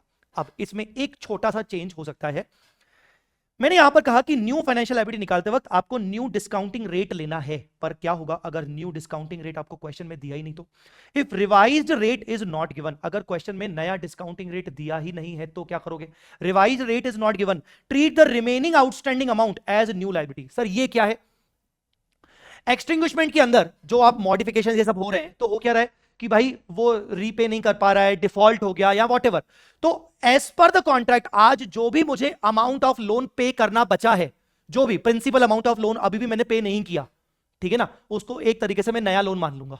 All together it is treated as नया लोन। फॉर एग्जाम्पल आपने 5 करोड़ का लोन लिया था, फर्स्ट ईयर में आपने 1 करोड़ रीपे कर दिया along with the interest, second year में 4 करोड़ में से 1 करोड़ पे करना था, आप पे किया ही नहीं, तो 4 करोड़ आपका एज पर द कॉन्ट्रैक्ट अभी भी पे करना बाकी है, consider this as a new loan, ठीक है। तो अब आप क्या करोगे? Derecognise the carrying value of old liability, recognise the new loan जो कि 4 करोड़ का as per the outstanding value, ठीक है। आई बात समझ में? अब ये न्यू लोन की वैल्यू है, ये ओल्ड लोन की वैल्यू डी रिकॉग्नाइज हो गई, ये न्यू लोन की वैल्यू है और नए सीसीएफ आपको दिए जाएंगे कि आज के बाद हम इस तरीके से पे करेंगे। तो उन न्यू सीसीएफ को ध्यान में रखते हुए, न्यू लोन की वैल्यू को ध्यान में रखते हुए आप effective rate of interest calculate करोगे as per trial and error method. Imagine करो कि आप न्यू लोन बुक कर रहे हो 4 करोड़ का और नेक्स्ट 5 ईयर का आपको सीसीएफ दे रखा है कि मैं इस तरीके से रीपे करूंगा ये 4 करोड़ को along with the interest. So at what rate the present value of all these is equal to 4 crore, that rate will be treated as a effective rate, जो आपको क्वेश्चन में आइदर निकालना ही पड़ेगा, ऑफ कोर्स आइदर क्या दिया नहीं रहेगा, आपको निकालना पड़ेगा, ठीक है। समझ गए? क्लियर हुआ? तो इस केस में भी आप जो ये नया लोन बुक करोगे, पुराना लोन डी रिकॉग्नाइज करोगे, जो भी डिफरेंस आएगा वो कहां जाएगा? पी&एल में, ठीक है। तो आप मेरे ये 2 क्वेश्चंस रेफर कर सकते हो, एक इस सिचुएशन पर जब डिस्काउंटिंग रेट दिया हो, एक इस सिचुएशन पर जब डिस्काउंटिंग रेट ना दिया हो, ठीक है। अब बात करते हैं मॉडिफिकेशन अकाउंटिंग, मतलब एक्सटिंग्विशमेंट अकाउंटिंग कब होगी? जब बड़ा चेंजेस है, बड़े चेंजेस है 10% और मोर। मॉडिफिकेशन अकाउंटिंग कब होगी? जब छोटे चेंजेस है 10% से नीचे है। तो ऐसे केस में क्या होगा? अच्छा सुनिए, यहां मैंने एक चीज आपको नहीं बताई, अगर क्वेश्चन में आपको मॉडिफिकेशन फीस दी जाती है, अगर क्वेश्चन में आपको क्या दी जाती है? मॉडिफिकेशन फीस, तो वो मॉडिफिकेशन फीस भी आपकी रिवाइज्ड वैल्यू, रिवाइज्ड सीसीएफ में एडजस्ट हो जाएगा। रिवाइज सीसीएफ मतलब मुझे कितना कितना पे करना है। फॉर एग्जांपल मुझे पहले साल इतना पे करना है, इतना पे करना है, इतना पे करना है, इतना पे करना है, इतना पे करना है, तो जो मॉडिफिकेशन फीस होगी वो 0 ईयर पर इतना पे करना है, वो यहां पर सीसीएफ का पार्ट बन जाएगी। तो इस वाले केस में जो मॉडिफिकेशन फीस आप पे कर रहे हो वो आपकी 0 ईयर में एज अ आउटफ्लो की तरह ट्रीट होगी, जस्ट लाइक सीसीएफ के जो आउटफ्लोज हैं, समझ गए? पर वहीं अगर आपका मॉडिफिकेशन अकाउंटिंग है, छोटे मोटे चेंजेस हैं, तो जो मॉडिफिकेशन फीस आप पे कर रहे हो आप उसको directly existing book value of financial liability से माइनस कर दोगे। यहां पर आप total book value of financial liability derecognise नहीं करोगे। इसकी तरह एक्सटिंग्विशमेंट में क्या माना गया था कि पुराना लोन गया, नया लोन आया, यहां पर ऐसा नहीं मानना है, यहां पर पुराने लोन में ही चेंजेस करेंगे। तो पुराने लोन की जो भी वैल्यू पड़ी होगी उसमें से आप मॉडिफिकेशन फीस पे करोगे और एंट्री करोगे financial liability account debit to bank. Financial liability की वैल्यू यहां पर थोड़ी सी कम हो गई क्योंकि आपने मॉडिफिकेशन फीस पे कर दी, ठीक है ना। Since book value is changed because of this, अब जो चेंज्ड बुक वैल्यू है, there are new revised CCF due to modification. अब आपको नए कॉन्ट्रेक्चुअल कैश फ्लोज दिए कि भले 10% से कम चेंजेस है, पर चेंजेस तो है ना कि मैं आगे चल के ये पे करूंगा, ये पे करूंगा, ये पे करूंगा, मॉडिफिकेशन फीस छोड़ दो, वो आपने माइनस कर दी। अब what should be the rate at which present value of all these CCF should be equal to this book value, this changed book value. So changed book value and new CCF, इन दोनों के basis पर आप ERI effective rate of interest calculate करोगे, जैसे मैंने आपको यहां सिखाया। बस फर्क क्या है, मॉडिफिकेशन फीस आपने बुक वैल्यू में से लेस कर दिया। एक्सटिंग्विशमेंट में मॉडिफिकेशन फीस आप बुक वैल्यू में से लेस नहीं करोगे, उसको part of the contractual cash flows को साथ मानोगे रिवाइज वैल्यू निकालते वक्त। ठीक है, समझ गए? आ गया। अब आपने चेंजेस कर लिए, आपने बुक वैल्यू में चेंजेस कर लिए, नया बुक वैल्यू आ गया, नया रेट मिल गया। फर्दर जो आप इंटरेस्ट निकालोगे वो न्यू बुक वैल्यू और न्यू रेट के हिसाब से निकालोगे। ठीक है, क्वेश्चन नंबर 703 आपको मिल जाएगा मॉडिफिकेशन के ऊपर। इसके ऊपर क्वेश्चन नहीं आया है, या तो ज्यादा इंटरेस्टिंग नहीं लग रहा इंस्टीट्यूट को, ठीक है ना, चैलेंजिंग नहीं लग रहा, चैलेंजिंग ये लग रहा है, पर आप ये क्वेश्चन जरूर रेफर करना मेरी क्वेश्चन बैंक का। ठीक है, अब आते हैं fourth last point, debt for equity swap. मतलब आपकी एक लोन चल रही है, आप लोन का अमाउंट रीपे नहीं कर पा रहे हो, तो बैंक आपको बोल रहा है ठीक है आप एक काम करिए, बैंक आपको कह रहा है, कंपनी को कह रहा है कि क्योंकि आप लोन रीपे नहीं कर पा रहे हो तो आप हमें अपनी कंपनी का इक्विटी ओनरशिप दे दो लोन के बदले में। तो हमने लोन को सेटल किया, उसके बदले में हमने इक्विटी ओनरशिप दे दी बैंक को। ठीक है, तो क्या होगा, आपका लोन गया, derecognise the financial liability at book value, मतलब फाइनेंशियल लायबिलिटी अकाउंट डेबिट, जो भी बुक वैल्यू है। आपने उनको इक्विटी दिया तो to equity capital and security premium at fair value, at current fair value. आपने नया जो भी इक्विटी शेयर दिया, क्वेश्चन में आपको बताया जाएगा कि लोन का 60% सेटल हो रहा है अगेंस्ट द इक्विटी, इक्विटी के लिए कंपनी अपनी इतने इतने की इक्विटी दे रही है। ठीक है ना, तो आज की फेयर वैल्यू जो भी, तो एंट्री क्या होगी, एंट्री हो गई कहीं ना कहीं financial liability account debit to equity capital to security premium, ये बेसिकली फेयर वैल्यू पे आ जाएगा, ये बुक वैल्यू पे। अब जो भी डिफरेंस आएगा वो डिफरेंस चला जाएगा पी एंड एल में। बहुत ही सिंपल, क्वेश्चन नंबर 704 आपको इस पे मिल जाएगा। So guys this was the modification accounting. आया समझ में कि नहीं? ठीक है, अब मॉडिफिकेशन अकाउंटिंग आपका हो गया। अब बात करेंगे अपन financial guarantee contracts, financial guarantee contracts, books of guarantor. Question देखे होंगे आपने कि जहां होल्डिंग कंपनी सब्सिडरी कंपनी के बिहाफ पर बैंक को गारंटी दे रहा है कि भाई तुम सब्सिडरी कंपनी को लोन दे दो, कंसेशनल रेट ऑफ इंटरेस्ट पर लोन दे दो, मैं गारंटी दे रहा हूं अगर कल को सब्सिडरी कंपनी ने कोई डिफॉल्ट किया तो I will be there to repay. ठीक है ना, so who is giving guarantee, holding company, to whom, to the banker मतलब lender, on whose behalf, subsidiary के बिहाफ पर। तो यहां पर गारंटर कौन है, होल्डिंग कंपनी। तो गारंटर की बुक्स में जो गारंटी देने की जो अकाउंटिंग होगी वो कैसे होगी? ठीक है, हम यहां पर ये मान के चलेंगे कि क्वेश्चंस कौन से आते हैं, क्वेश्चंस आते हैं वो वाले जहां अगर मैंने गारंटी दिया तो सब्सिडरी को सस्ते रेट पे इंटरेस्ट मिलेगा, सस्ते इंटरेस्ट रेट पे लोन मिलेगा। तो फॉर एग्जांपल आपको लोन दिया जा रहा है, आपको लोन दिया जा रहा है 7% पर, ठीक है ना, विथ गारंटी आपको लोन दिया जा रहा है 7% पर विथ गारंटी। अगर मैं गारंटी ना दूं तो 9% पर आपको लोन मिलता, विदाउट गारंटी अगर आपको लोन दिया जाता तो 9% पर दिया जाता। ठीक है ना, तो ऐसे केस में जो गारंटर है वो अपनी बुक्स में अकाउंटिंग कैसे करेगा? सबसे पहले इनिशियल रिकॉग्निशन, वो अपनी बुक्स में लायबिलिटी बुक करेगा। इंड एएस और आईएफआरएस में ही इसकी अकाउंटिंग होती है एज अ लायबिलिटी, नहीं तो इसको तो पुराने एएस में तो कॉन्टिजेंट लायबिलिटी कहा जाता था और हम सिर्फ डिस्क्लोज करते थे गारंटीज को। तो यहां पर हम इसको लायबिलिटी मानेंगे। लायबिलिटी कितने से मानी जाएगी? जो ये डिफरेंस आ रहा है कि अगर मैं गारंटी नहीं देता तो 9% पे मिलता, गारंटी दिया तो 7%, तो मेरी गारंटी के कारण उसको कितने का फायदा हुआ, 2%, तो मैं इस 2% के हिसाब से लायबिलिटी बुक करूंगा। तो present value of saving in interest, saving in interest कितनी है, 2%। तो ये हर साल का सेविंग हुआ ना, फॉर एग्जांपल लोन 4 इयर्स का है तो 1 ईयर, 2 ईयर, 3 ईयर, 4 ईयर, 7% पर कितना लोन, 9% पर कितना लोन, तो इसका मतलब सेविंग कितनी, 7% पर इंटरेस्ट, 9% पर इंटरेस्ट। तो हर साल की जो सेविंग है, हर साल की जो सेविंग है, हर साल की जो सेविंग है, that is basically the present value is the liability. ठीक है ना, तो present value of saving in interest is the financial guarantee liability जो एक होल्डिंग कंपनी बुक करेगी। ठीक है, saving in interest means difference between market rate and concessional rate. ठीक है सर लायबिलिटी बुक तो कर लेगा, एंट्री क्या करेगा? तो एंट्री पास करेगा, एंट्री पास करेगा। देखो मैंने गारंटी देने के लिए क्या मैंने सब्सिडरी कंपनी से कोई पैसा चार्ज किया? हाँ, नहीं, पैसा चार्ज नहीं किया, तो इन्वेस्टमेंट अकाउंट डेबिट, ठीक है ना, और to financial guarantee liability, financial guarantee liability. तो जितना अमाउंट चार्ज किया बैंक अकाउंट, जितना अमाउंट चार्ज नहीं किया वो इन्वेस्टमेंट में, और टू फाइनेंशियल गारंटी लायबिलिटी। ये हो गया आपका इनिशियल रिकॉग्निशन। सब्सिक्वेंट मेजरमेंट मतलब एवरी बैलेंस शीट डेट पर क्या होगा? तो मान लीजिए आपने एक फाइनेंशियल गारंटी लायबिलिटी का एक अकाउंट बनाया और यहां आपकी बाय इन्वेस्टमेंट या बैंक करके एक लायबिलिटी आ गई। ठीक है, जैसे एक नॉर्मल लायबिलिटी होती है आप इसके ऊपर इंटरेस्ट चार्ज करोगे बाय इंटरेस्ट। इंटरेस्ट किस रेट से? मार्केट रेट से, मतलब ये वाले रेट से आप इंटरेस्ट चार्ज करोगे। ये एक तरीके से आपका नोशनल इंटरेस्ट है। ठीक है ना, इस लायबिलिटी का नोशनल इंटरेस्ट है। टू क्या होगा, फर्स्ट ईयर हुआ तो कोई डिफॉल्ट नहीं हुआ, डिफॉल्ट नहीं हुआ तो जो पहले साल का मैंने तो अल्टीमेटली ये लायबिलिटी जो बनाई थी वो किस बेसिस पे बनाई थी, first second third fourth year की सेविंग की प्रेजेंट वैल्यू के बेसिस पर, जिसमें से फर्स्ट ईयर हो गया तो जो सेविंग अमाउंट था वो यहां पर रिवर्स हो जाएगा, तो टू पी एंड एल ये रिवर्सल हो जाएगा, ये रिवर्सल हो जाएगा टू पी एंड एल, ठीक है ना। और यहां पर आ जाएगा आपका book value by to balance carried down, ये बुक वैल्यू आ जाएगा, ठीक है। तो ये देखिए subsequent measurement, initial recognition plus interest at market rate, ये देखो interest at market rate minus reversal of liability equal to interest saving, जो पहले साल की इंटरेस्ट सेविंग का अमाउंट था उतने से मैं रिवर्सल ऑफ लायबिलिटी कर लूंगा पी एंड एल में।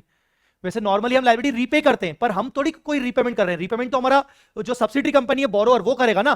फर्स्ट ईयर में कोई दिक्कत नहीं गई, मैंने उतना portion to P and L में डाल दिया, मतलब एक तरीके से मैंने यहां पर इंटरेस्ट खर्चा बुक किया नोशनल, और तो यहां पर मैंने नोशनल गेन बुक कर लिया, ऐसा हो गया, ठीक है। अब आपका ये आ गया बुक वैल्यू। अब बुक वैल्यू को आप कंपेयर करोगे expected loss due to default से, expected loss due to default से कंपेयर करोगे कि आज के दिन फर्स्ट ईयर के एंड पे क्या लगता है, फ्यूचर के अभी 3 साल बचे हैं, कुछ लॉस हो सकता है, कोई डिफॉल्ट हो सकता है, डिफॉल्ट होगा तो मुझे रीपे करना पड़ेगा क्योंकि मैंने गारंटी दी है। तो if expected loss is higher than the liability shall be increased through P&L, तो यहां पर expected loss due to default आपको क्वेश्चन में दिया जाएगा कि इतना इतने चांसेस हैं, देयर आर 3% चांसेस 4% चांसेस की लॉस हो सकता है, तो टोटल प्रिंसिपल की वैल्यू मल्टीप्लाई बाय 3%, इतना लॉस हो सकता है। तो लॉस वैल्यू और book value whichever is higher पे मैं अपना लायबिलिटी कंटिन्यू करूंगा। अगर बुक वैल्यू ही हायर है तो कोई दिक्कत नहीं, लॉस वैल्यू हायर है तो मैं अपनी फाइनेंशियल गारंटी लायबिलिटी को बढ़ा दूंगा थ्रू P&L, ठीक है। आई बात समझ में, मतलब अगर मुझे बढ़ानी पड़ रही है तो यहां पर बाय P&L आ जाएगा। अब लास्ट में क्या होगा, लास्ट में होगा सेटलमेंट, फाइनल सेटलमेंट, आपके पूरे 1 2 3 4 इयर्स हो गए, या किसी भी थर्ड ईयर में फोर्थ ईयर में मान लो कोई डिफॉल्ट हुआ, सबसे पहले केस 1 डिफॉल्ट नहीं हुआ, बढ़िया, डिफॉल्ट नहीं हुआ, लायबिलिटी को धीरे धीरे रिवर्स करते जाओ जैसे आपने फर्स्ट ईयर में रिवर्स किया, सेकंड ईयर में भी, थर्ड ईयर में भी, फोर्थ ईयर में खत्म हो गया, ठीक है। तो लायबिलिटी आपकी रिवर्स होती जाएगी, एक तरीके से आपका P&L में एक्सपेंस भी बुक हो रहा है तो इनकम भी बुक हो रहा है, ओवरऑल 4 सालों में नलिफाई हो जाएगा। पर अगर डिफॉल्ट हुआ, सब्सिडरी कंपनी ने डिफॉल्ट किया, तो यहां पर गारंटर कौन था, हम, जिसने लायबिलिटी बुक की थी, हमें पे करना पड़ेगा। तो लायबिलिटी हमने आज तक जो बुक की थी वो हो जाएगी डेबिट, डेबिट तो यहां पर भी हुई, पर यहां डेबिट होके टू P&L में चली गई, यहां डेबिट होके टू बैंक, हमें पेमेंट करना पड़ेगा, हाँ, और जो भी डिफरेंस आएगा वो कहां जाएगा, P&L में। तो ये हो गया आपका financial guarantee contracts, financial guarantee contracts, books of guarantor. आई बात समझ में। अभी भी हमारा पोर्शन बचा हुआ है loan between parent and subsidiary कैसे ट्रीट होगा, फिर उसके बाद D recognition of financial asset liability कैसे ट्रीट होगा, और एम्बेडेड डेरिवेटिव्स को कैसे ट्रीट करेंगे, और हेज अकाउंटिंग का ट्रीटमेंट क्या होगा, ये चीजें पढ़नी है। और कुछ समरी भी है, बहुत सारे फाइनेंशियल इंस्ट्रूमेंट में बहुत सारे छोटे छोटे छोटे छोटे छोटे से क्वेश्चंस हैं जिनके बहुत सारे रेलेवेंट पॉइंट्स निकल के आते हैं जब उनको पढ़ना शुरू करेंगे तो। पर पढ़ने का टाइम किसके पास है, मेरे पास है, मैं आपको उसका समरी इसी वीडियो में दे दूंगा, ठीक है। आई बात समझ में कि नहीं, चलिए तो आगे बढ़ना है अपने को, आगे आगे आगे आगे आगे आगे आगे बढ़ना है, आगे बढ़ना है loan between parent and subsidiary. तो बस मुझे 1 मिनट दीजिए, पता ही है आपको, शर्ट बदल के आ जाऊंगा और आपको वापस से पढ़ा दूंगा। चलिए हाँ जी, आगे चलते हैं, loan between parent and subsidiary.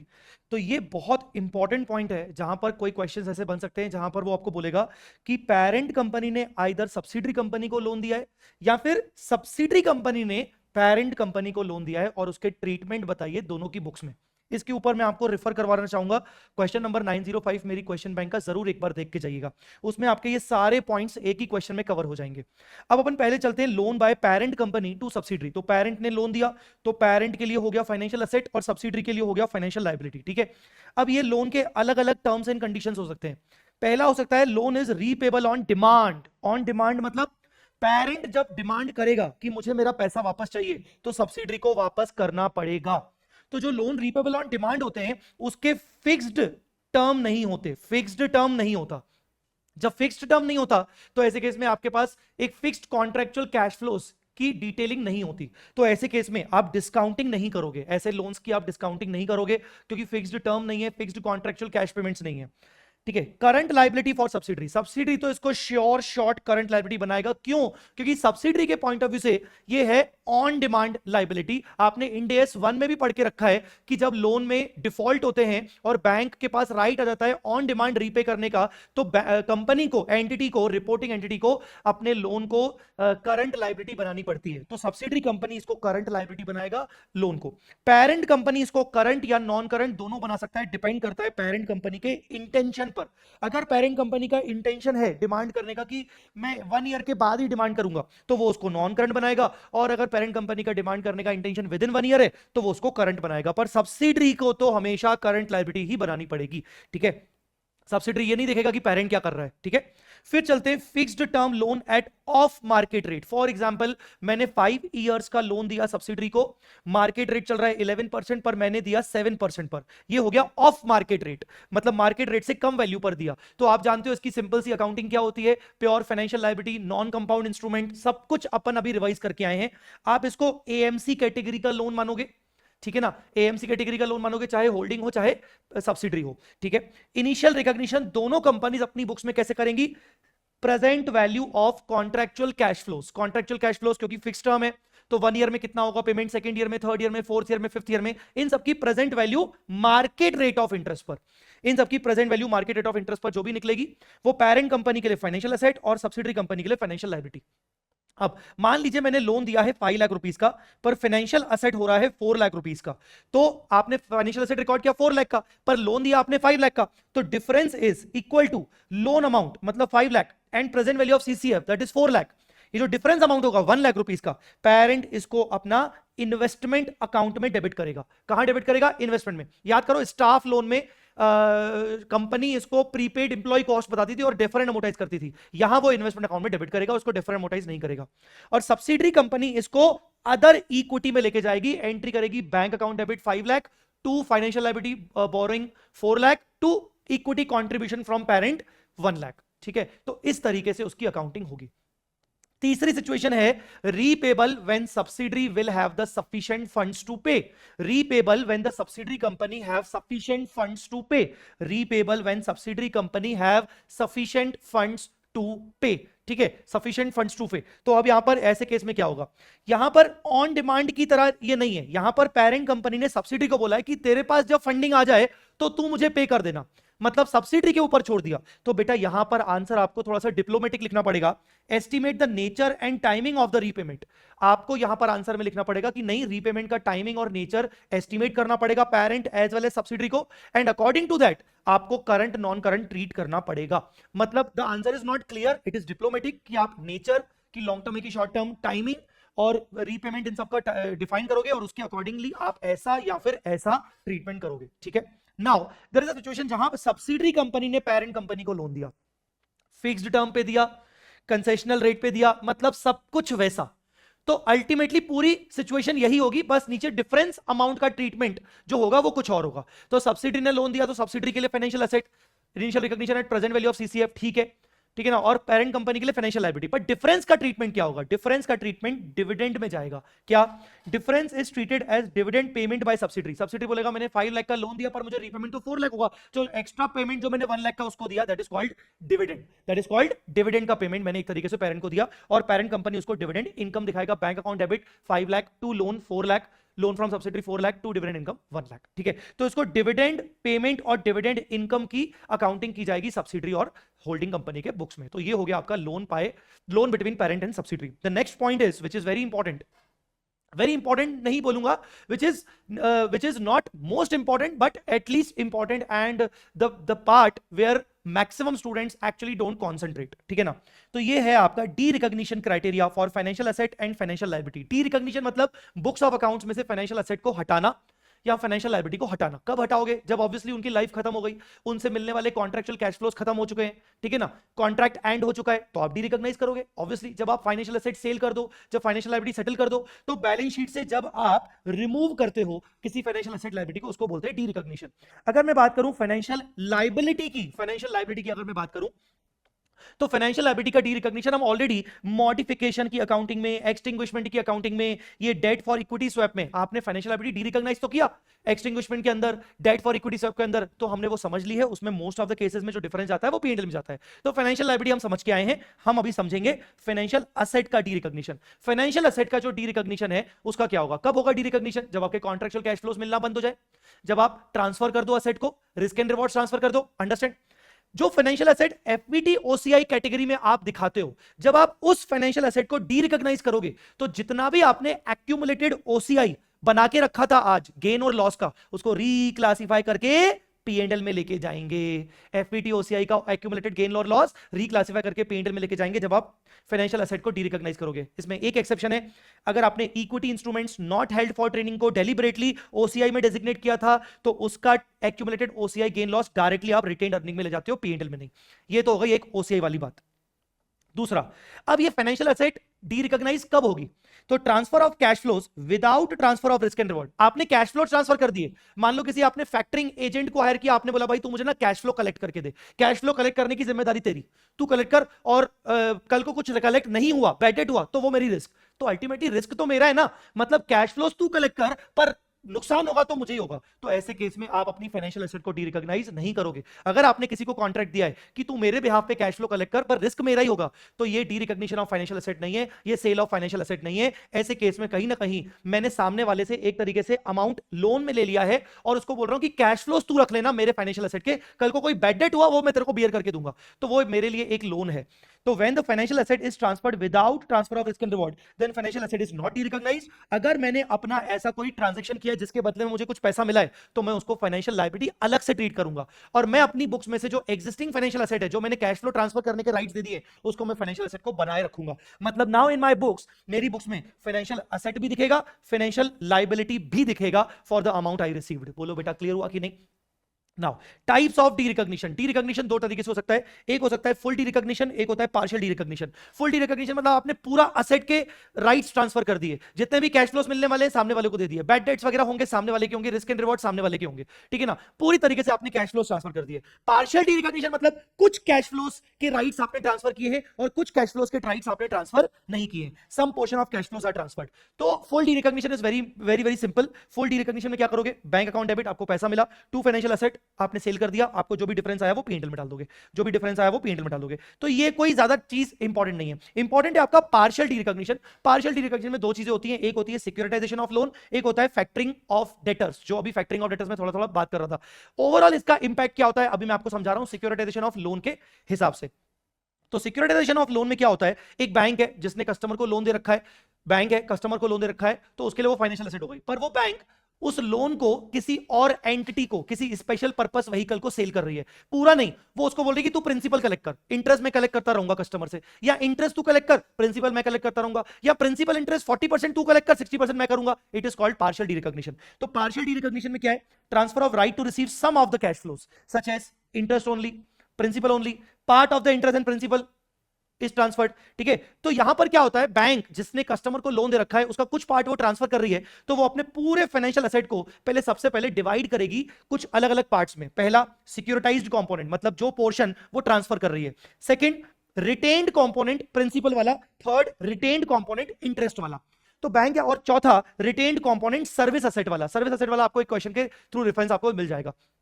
तो बैंक क्या करेगा, एक फाइनेंशियल एसेट के डी रिकॉग्निशन करने से पहले, क्योंकि वो पार्शियल डी रिकॉग्निशन कर रहा है, तो वो उसके चार पार्ट्स बनाएगा। पहला पार्ट जो ट्रांसफर कर रहा है, दूसरा प्रिंसिपल का रिटेन्ड, इंटरेस्ट का रिटेन्ड, और एक सर्विस असेट करके। तो बेसिकली वो अपने फाइनेंशियल एसेट को तोड़ रहा है छोटे छोटे पार्ट्स में, ताकि वो सेल की अलग से एंट्री कर सके। अब इसको कैसे मैनेज किया जाएगा, ध्यान से देखिए यहां पर स्टेप्स क्या है। जैसे मैं आपको बताऊं, मैंने अपने मस्ट डू क्वेश्चन में एक क्वेश्चन दे रखा है, क्वेश्चन नंबर 75, जहां पर एक बैंक के पास 10 लाख रुपीस का लोन है और उसकी आज की लोन की आज की फेयर वैल्यू है 1223960। अब इन्होंने ये फेयर वैल्यू आपको निकाल के दी है, ठीक है ना। अब आप आगे पढ़ोगे अगर इस क्वेश्चन में, तो इस लोन के उन्होंने आपको छोटे छोटे पार्ट्स बना के दिए हैं कि भाई बैंक जो है वो 10% प्रिंसिपल रिटेन करेगी और 4% इंटरेस्ट रिटेन करेगी, बाकी सब कुछ ट्रांसफर कर रही है। तो जो रिटेन करेगी उसकी प्रिंसिपल की फेयर वैल्यू इतनी है, इंटरेस्ट की फेयर वैल्यू इतनी है। तो उन्होंने आपको जितना जितना पार्ट हम रिटेन कर रहे हैं, उन दोनों की फेयर वैल्यू दे दी, पूरे फाइनेंशियल एसेट की फेयर वैल्यू दे दी, तो आपने सिक्योरिटाइज कंपोनेंट की भी फेयर वैल्यू बैलेंसिंग फिगर निकाल ली, ठीक है ना। तो पहली कंडीशन, ये पहली स्टेप यही है, identify the fair values of all the components. जितने भी कंपोनेंट्स है, retained part, transferred part, service asset, उन सबकी फेयर वैल्यूज क्वेश्चन में दी हुई है क्या, given in the question. By any chance, खुदा ना खास्ता अगर आपको क्वेश्चन में फेयर वैल्यू ना दी हुई है, ठीक है ना, बहुत ही रेयर चांस है, तो मैं आपको इसका एक तरीका बता रहा हूं कि फेयर वैल्यू कैसे निकालोगे। फॉर एग्जांपल आपका 10 लाख रुपीस का लोन है, फॉर एग्जांपल उसका जो 10% का इंटरेस्ट है, ठीक है ना, फॉर एग्जांपल उसके जो सीसीएफ है उसमें इंटरेस्ट के सीसीएफ और प्रिंसिपल के सीसीएफ में अलग अलग करके दे रहा हूं, चलो आपको मान लो, तो इंटरेस्ट के सीसीएफ हर साल मान लो होगा 1 लाख, और प्रिंसिपल का सीसीएफ होगा सीधा 10वें साल में 10 लाख, ठीक है ना।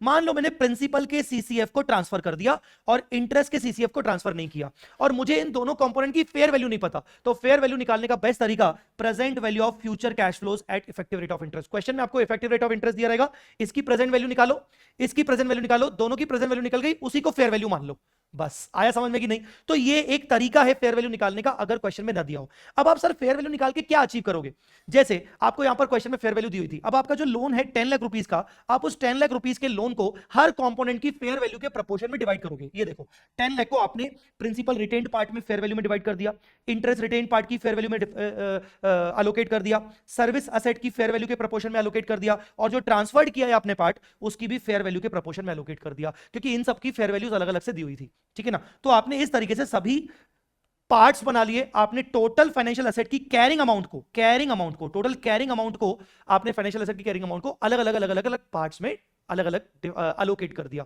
अब जैसे ही आपको सिक्योरिटाइज्ड पार्ट अलग मिल गया, रिटेन्ड पार्ट अलग मिल गया, तो आप एक एंट्री पास करोगे कि पूरा लोन डी रिकॉग्नाइज क्रेडिट और उसके अलग अलग पार्ट्स डेबिट। अब इसमें से कौन सा पार्ट आप बेच रहे हो, सिक्योरिटाइज वाला पार्ट बेच रहे हो, तो उसकी एंट्री अलग से आप करोगे, bank account debit to securitise component. Securitise component की जगह पर ट्रांसफर्ड कंपोनेंट, सोल्ड स्ट्रिप, और इसमें जो भी डिफरेंस आएगा वो जाएगा पीएनएल में। गाइस आई होप आपको इतना पोर्शन समझ में आया होगा, ठीक है। तो ये था आपका पार्शियल डी रिकॉग्निशन, फैक्टरिंग में भी लगभग ऐसा ही कुछ होता है। अब अपन बात करेंगे एम्बेडेड डेरिवेटिव कॉन्ट्रैक्ट्स की। तो एम्बेडेड डेरिवेटिव कॉन्ट्रैक्ट्स को ध्यान से सुनिएगा। एम्बेडेड डेरिवेटिव कॉन्ट्रैक्ट्स के ऊपर मैंने एक क्वेश्चन अपने मस्ट डू क्वेश्चन में 76 में या 76 नंबर करवाया है, ठीक है। क्वेश्चन तो मैं आपसे डिस्कस नहीं कर सकता, पर मैं आपके साथ एम्बेडेड डेरिवेटिव का एक बेसिक स्ट्रक्चर मैं आपको बता के जा रहा हूं, एंड मैं आपको गारंटी से बोल रहा हूं कि इतना डिटेल में आपको ज्यादा फैकल्टी से पता नहीं चला होगा जितना मैं अभी आपको रिवीजन में बता दूंगा। एम्बेडेड डेरिवेटिव, देखो डेरिवेटिव की मीनिंग हम सब जानते हैं कि डेरिवेटिव मतलब एक ऐसा इंस्ट्रूमेंट जिसकी खुद की आइडेंटिटी नहीं होती, जिसकी खुद की वैल्यू नहीं होती, उसकी वैल्यू चेंज होती है in response to a change in underline. मतलब अगर गोल्ड में चेंजेस होंगे तो गोल्ड बॉन्ड अपने आप बदलेगा, तो gold bond is a derivative, ठीक है ना। उसके अलावा जैसे शेयर्स की मार्केट वैल्यू चेंज होगी तो ओवरऑल निफ्टी में चेंज होगा, तो निफ्टी इज अ डेरिवेटिव, यही होता है। तो डेरिवेटिव की वैल्यू हमेशा उसकी अंडरलाइन की वैल्यू के ऊपर डिपेंड करती है। अब एम्बेडेड का मतलब होता है चिपका हुआ, attach with any other contract, किसी कॉन्ट्रैक्ट में चिपका हुआ। तो बेसिकली क्या है, एक कॉन्ट्रैक्ट है जिसको आप हाइब्रिड कॉन्ट्रैक्ट बोल रहे हो, क्योंकि उसमें दो चीजें हैं। एक चीज है होस्ट पार्ट, होस्ट पार्ट जो है वो नॉन डेरिवेटिव, उसका जो नेचर है, जो होस्ट पार्ट है वो नॉन डेरिवेटिव है। अगर आपको अभी भी नहीं समझ में आया कि होस्ट पार्ट क्या होता है, डोंट वरी, मेरे पास नीचे एग्जांपल्स हैं। तो एक कॉन्ट्रैक्ट है जिसमें दो चीजें हैं, एक नॉन डेरिवेटिव पार्ट है और एक पार्ट छोटा सा उस होस्ट के साथ चिपका हुआ है, अटैच्ड है। उस अटैच वाले पार्ट में कहीं ना कहीं डेरिवेटिव के फीचर्स दिख रहे हैं, कहीं ना कहीं डेरिवेटिव के फीचर्स दिख रहे हैं। तो अगर उस डेरिवेटिव के फीचर्स दिख रहे हैं तो क्या मुझे उसको इस होस्ट पार्ट से अलग करना चाहिए और उसकी सेपरेट अकाउंटिंग करनी चाहिए कि नहीं, ये सब कुछ अभी मैं आपको पढ़ाऊंगा। तो पहले मैं आपको बता रहा हूं उसके एग्जांपल्स के साथ, कि आप ये होस्ट और अटैच डेरिवेटिव कैसे समझोगे। जैसे मान लो एक आपने लोन लिया with floating interest rate, loan आपने लिया फ्लोटिंग इंटरेस्ट रेट पे। तो लोन क्या है, क्या लोन एक डेरिवेटिव है? नहीं, लोन एक डेरिवेटिव नहीं है, तो वो बन गया host part. Loan contract is a host part, ठीक है ना, आई बात समझ में। पर इसमें जो फ्लोटिंग इंटरेस्ट रेट है वो वेरिएबल है, और मार्केट में जब भी रिसेशन आएगा तो इंटरेस्ट रेट में बदलाव होंगे। मार्केट जब स्टेबल होगा तो इंटरेस्ट रेट हो सकता है कम हो जाए। तो ऐसे केस में इंटरेस्ट रेट कहीं ना कहीं मैं बोल सकता हूं कि भाई ये एक अटैच्ड डेरिवेटिव की तरह है जो एक लोन के साथ जुड़ा हुआ है। लोन एक नॉन डेरिवेटिव है, पर जो इंटरेस्ट रेट है, वेरिएबल इंटरेस्ट रेट है, ये एक तरीके से डेरिवेटिव की तरह है, बिकॉज इसकी वैल्यू चेंज होती रहेगी in response to a change in the underline, in response to the change in the recession, ठीक है। तो ये एक तरीके से एम्बेडेड डेरिवेटिव हो गया। अब मुझे इसको अलग करना है कि नहीं करना है, वो वाली बातें अपन बाद में करेंगे, पहले अपन समझ लेते हैं और डिटेल में, ताकि आपको एम्बेडेड डेरिवेटिव का मतलब समझ में आ जाए। आई कैन डेफिनेटली से कि एम्बेडेड डेरिवेटिव को लेकर कई सारे बच्चे कंफ्यूज रहते हैं। Now lease contract where the payment is linked to index, ये आप सब जानते हो, इंड AS 116 में आपने पढ़ा होगा कि lease payment depending upon the index और रेट। अब आप देखो, ये जो लीज कॉन्ट्रैक्ट है वो एक होस्ट कॉन्ट्रैक्ट है, लीज में कभी कोई डेरिवेटिव होता ही नहीं, पर यहां पर जो पेमेंट मैं करूंगा वो पेमेंट लिंक्ड है इंडेक्स के ऊपर, इंडेक्स बढ़ेगा तो पेमेंट बढ़ेगा, इंडेक्स गिरेगा तो पेमेंट गिरेगा। डेरिवेटिव इंडेक्स एक अंडरलाइन हो गई, तो यहां पर डेरिवेटिव क्या होगा, पेमेंट, तो payment price is linked with the index, तो ये डेरिवेटिव हो गया बेटा। ऐसे ही केस में आपने बॉन्ड इशू किए रुपीज में, पर इसका redemption is linked to the gold price, आपने बॉन्ड इशू कर दिया रुपीज में, आपने बोला कि 5 साल बाद मैं इसको रिडीम करूंगा based on the gold value है, तो बॉन्ड बेटा आपका कहीं ना कहीं एक होस्ट कॉन्ट्रैक्ट है, पर इसका रिडम्पशन कहीं ना कहीं लिंक्ड है गोल्ड की वैल्यू पर, गोल्ड एक अंडरलाइन हो गया, मतलब जो रिडम्पशन है, रीपेमेंट है, वो एक डेरिवेटिव का कैरेक्टर लेके आ रहा है, फीचर लेके आ रहा है, तो repayment is based on gold value, ये एक एम्बेडेड डेरिवेटिव हो गया जो कि होस्ट कॉन्ट्रैक्ट के साथ चिपका हुआ है। आपने लोन लिया यूएस डॉलर्स में, जबकि आपकी फंक्शनल करेंसी है रुपी, कितना कॉमन पॉइंट आप पढ़ चुके हो इंडिया 21 में और एफआई में, फाइनेंशियल इंस्ट्रूमेंट में ही। तो लोन आपने लिया, तो लोन बेसिकली क्या होता है, लोन होता है आपका होस्ट कॉन्ट्रैक्ट, पर क्योंकि पेमेंट फॉरेन करेंसी में होगा और फॉरेन करेंसी की वैल्यू चेंज होती रहती है, इससे मेरी रुपी की वैल्यू चेंज होगी, तो ये बन गया आपका डेरिवेटिव, वैल्यू में change due to the change in the exchange rate, ये बन गया आपका डेरिवेटिव जो कि होस्ट के साथ जुड़ा हुआ है, एम्बेडेड है। Last, contract of sale of goods by one Indian company to another Indian company at dollar, ये वाले के ऊपर आप बहुत ज्यादा कॉमन क्वेश्चंस देखते हो, ये क्वेश्चन मैंने आपको दिया हुआ है। तो एक इंडियन कंपनी दूसरी इंडियन कंपनी के साथ गुड्स सेल परचेज कर रही है, दोनों इंडियन कंपनी है, दोनों फंक्शन करेंसी में काम कर रही है, पर नालायक लोग ये साले डॉलर में क्यों कर रहे हैं, तो अब वो क्यों का छोड़ दो, अल्टीमेटली ये होस्ट कॉन्ट्रैक्ट क्या है, सेल ऑफ गुड्स, पर इसमें डेरिवेटिव क्या है, payment is linked with the foreign currency जिसकी वैल्यू चेंज हो सकती है, तो payment based on dollar value, तो ये हो गया एम्बेडेड डेरिवेटिव। ठीक है, अब आप ये तो समझ गए कि एम्बेडेड डेरिवेटिव क्या होता है होस्ट कॉन्ट्रैक्ट के साथ। अब पॉइंट ये है कि इनको मुझे कब अलग करना चाहिए, अगर मैं एम्बेडेड डेरिवेटिव को होस्ट से अलग करूंगा तो मुझे उसकी सेपरेट अकाउंटिंग करनी पड़ेगी, जो आपको एफआई में सिखाई जाती है। अगर मैं इसको होस्ट कॉन्ट्रैक्ट के साथ अलग नहीं करूंगा, साथ रहेगा, तो मैं उसको इग्नोर करूंगा और जो नॉर्मल अकाउंटिंग होस्ट कॉन्ट्रैक्ट की होती है वो होगी। जैसे फॉर एग्जांपल आपने loan with floating interest rate में कभी भी अकाउंटिंग अलग नहीं की है, आपने इसका डेरिवेटिव अलग अकाउंटिंग नहीं की है। लीज कॉन्ट्रैक्ट के अंदर आप जो पेमेंट इंडेक्स के ऊपर डिपेंड रहता है, आपने इसके क्वेश्चन सॉल्व किए 116 में, आपको कभी भी डेरिवेटिव अलग नहीं करवाया गया है, राइट? आई मेरी बात समझ में कि नहीं? तो मुझे अलग कब करना है, अलग तब करना है जब वो होस्ट कॉन्ट्रैक्ट्स के की फैमिली से बिलोंग ना करता हो, उससे क्लोजली रिलेटेड ना हो। मैं वापस से बोल रहा हूं, मैं इस डेरिवेटिव को जो कि चिपका हुआ है होस्ट से, इसको डिटैच कब करूंगा, जब ये होस्ट की फैमिली वाला ना हो, या ये होस्ट से इसका कोई ज्यादा नेचुरल रिलेशन ना हो। जैसे लोन का फ्लोटिंग इंटरेस्ट के साथ एक नेचुरल रिलेशन होता है, so these are closely connected, closely related. तो क्लोजली रिलेटेड है, हां, तो मुझे लगता है कि इनको अलग नहीं करना चाहिए, ये मां बेटा है, मां बेटा को अलग मत करो, ठीक है ना? आई मेरी बात समझ में कि नहीं? लीज कॉन्ट्रैक्ट में पेमेंट आपके इंडेक्स से रिलेटेड है, ये नेचुरली कनेक्टेड है, कोई बात नहीं, आप अलग मत करो, क्लोजली रिलेटेड है, ठीक है ना? इशू किया आपने बॉन्ड, पर रीपेमेंट कर रहे हो गोल्ड वैल्यू, ये क्या है? और गोल्ड बॉन्ड नहीं है, नॉर्मल बॉन्ड है, पर रीपेमेंट कर रहे हो गोल्ड की प्राइस से। यार ये कोई रिलेशन दिख रहा है आपको? ये कोई मां बेटा का रिलेशन है? नहीं, ये मां बेटा का रिलेशन नहीं है, ये बिल्कुल अलग अलग जा रहा है, ये बिल्कुल अलग जा रहा है, ये आपस में कनेक्शन समझ ही नहीं आ रहा कि क्या है। जब कनेक्शन समझ में नहीं आ रहा, भैया इनको अलग करो, ये क्लोजली रिलेटेड नहीं है, इनको हटाओ, ठीक है ना? और डेरिवेटिव की अकाउंटिंग अलग करो, ठीक है? Loan taken in US dollars in foreign currency और आपकी फंक्शन करेंसी रुपए में, भाई होता रहता है, नेचुरली कनेक्टेड है, कोई बात नहीं, क्लोजली रिलेटेड है, अलग अलग करने की जरूरत नहीं। दो इंडियन कंपनीज की फंक्शन करेंसी रुपी है पर डॉलर में कर रही है, ये थोड़ा सा अजीब लग रहा है, ये बहुत ज्यादा नेचुरली कनेक्टेड नहीं लग रहा, इसीलिए हमने बोला कि ये क्लोजली रिलेटेड नहीं है, इसको हटाना पड़ेगा, इसकी अकाउंटिंग अलग करनी पड़ेगी, इसलिए ऐसे क्वेश्चन आपको आते हैं, ठीक है? तो मोरल ऑफ द स्टोरी, अगर आप ये तीन बातें ध्यान रखो, how to identify whether the host and derivative are closely related to each other, दोनों एक दूसरे से क्लोजली रिलेटेड है कि नहीं। If embedded derivative affect the cash flows of the contract, अगर embedded derivative contract के cash flows directly affect कर रहा है naturally, मतलब वो आपस में naturally together है, naturally connected है, तो उनको अलग अलग करने की जरूरत नहीं है, ठीक है ना? If embedded feature creates entirely different risk in the host contract, embedded feature कहीं ना कहीं host contract में एक अलग ही रिस्क लेके आ रहा है, अलग ही रिस्क लेके आ रहा है, तो वो क्लोजली रिलेटेड नहीं है, जैसे बॉन्ड वाला, गोल्ड वाला मैंने बोला। If combination of host and embedded derivative is most common in the industry, industry में ये कॉम्बिनेशन कॉमन है, मतलब नेचुरली कनेक्टेड है, क्लोजली रिलेटेड है। जैसे कन्वर्टेबल डिबेंचर कन्वर्ट हो जाएगा इक्विटी शेयर में, अरे भाई नेचुरली कनेक्टेड है, ये निकलते रहते हैं। तो ये भी जो कन्वर्टेबल डिबेंचर होते हैं वो भी तो कहीं ना कहीं डेरिवेटिव उसमें गुण है कि इक्विटी शेयर कितने मिलेंगे, क्या होगा, ऑप्शन है, पर हम उसको अलग अलग नहीं करते, कन्वर्टेबल डिबेंचर, ठीक है। तो दिस वाज एम्बेडेड डेरिवेटिव। अब इसकी अकाउंटिंग देखो, मैंने यहां पर एक्सप्लेन नहीं किया क्योंकि अकाउंटिंग के फॉर्म में मैं आपको बस 2 क्वेश्चन रिकमेंड करके जाऊंगा। एक तो आप इस टाइप का क्वेश्चन जरूर सॉल्व करना, और एक क्वेश्चन इन्होंने आरटीपी सितंबर 25 में दिया है, नया ही कैटेगरी का क्वेश्चन है, आप इसको जरूर ट्राई करना। और मैं भी आगे वाले आने वाले दिनों में इस क्वेश्चन का अलग से वीडियो डिस्कशन यूट्यूब पे डाल दूंगा, ठीक है ना। क्वेश्चन बहुत अच्छा है, आई विल रिकमेंड यू कि जरूर आप इस क्वेश्चन को ट्राई करना।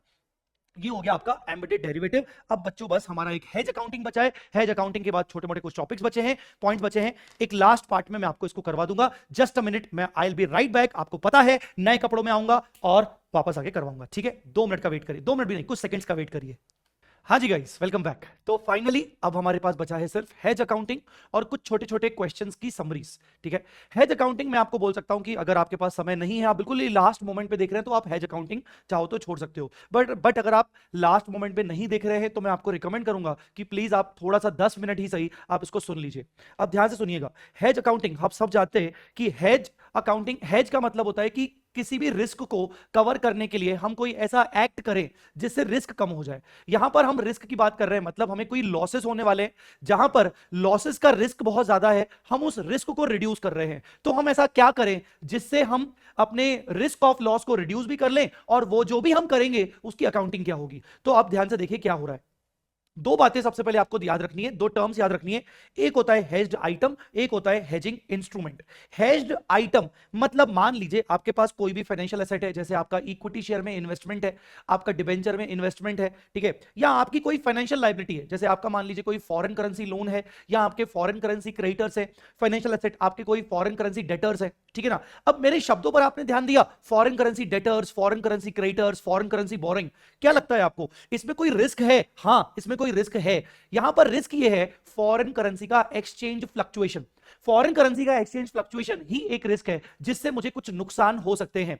इमेजिन करिए कि आपके पास डेटर्स हैं, जहां पर आपको लग रहा है decrease of risk of decrease in the value of debtors. Debtors की वैल्यू डिक्रीज हो जाएगी, क्योंकि अगर आपको फॉरेन करेंसी में कुछ अमाउंट आने वाला होगा और अगर फॉरेन एक्सचेंज की वैल्यू गिर गई तो आपका अल्टीमेटली अमाउंट जब कन्वर्ट करोगे रुपी में तो वो गिर जाएगा।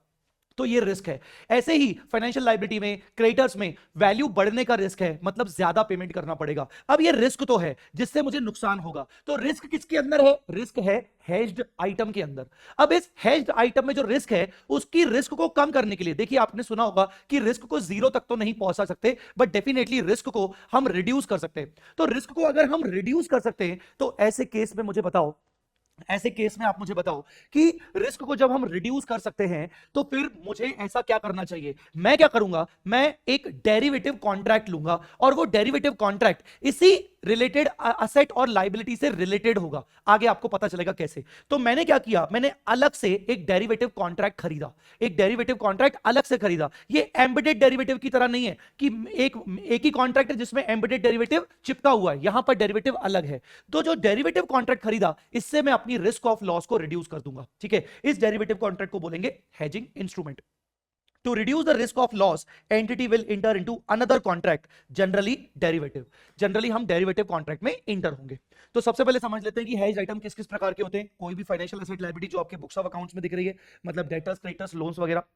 कोई भी फॉर्म कमिटमेंट आपके बुक्स में नहीं दिख रहा है, firm commitment to buy any asset. Future में मैं कोई एसेट खरीदूंगा फॉरेन करेंसी में, मुझे डर लग रहा है कि फॉरेन करेंसी की वैल्यू बढ़ जाएगी। अब ये फॉर्म कमिटमेंट मेरी फाइनेंशियल एसेट लायबिलिटी नहीं है, पर ये स्टिल मेरा एक हेज्ड आइटम है जिसमें रिस्क इन्वॉल्व है।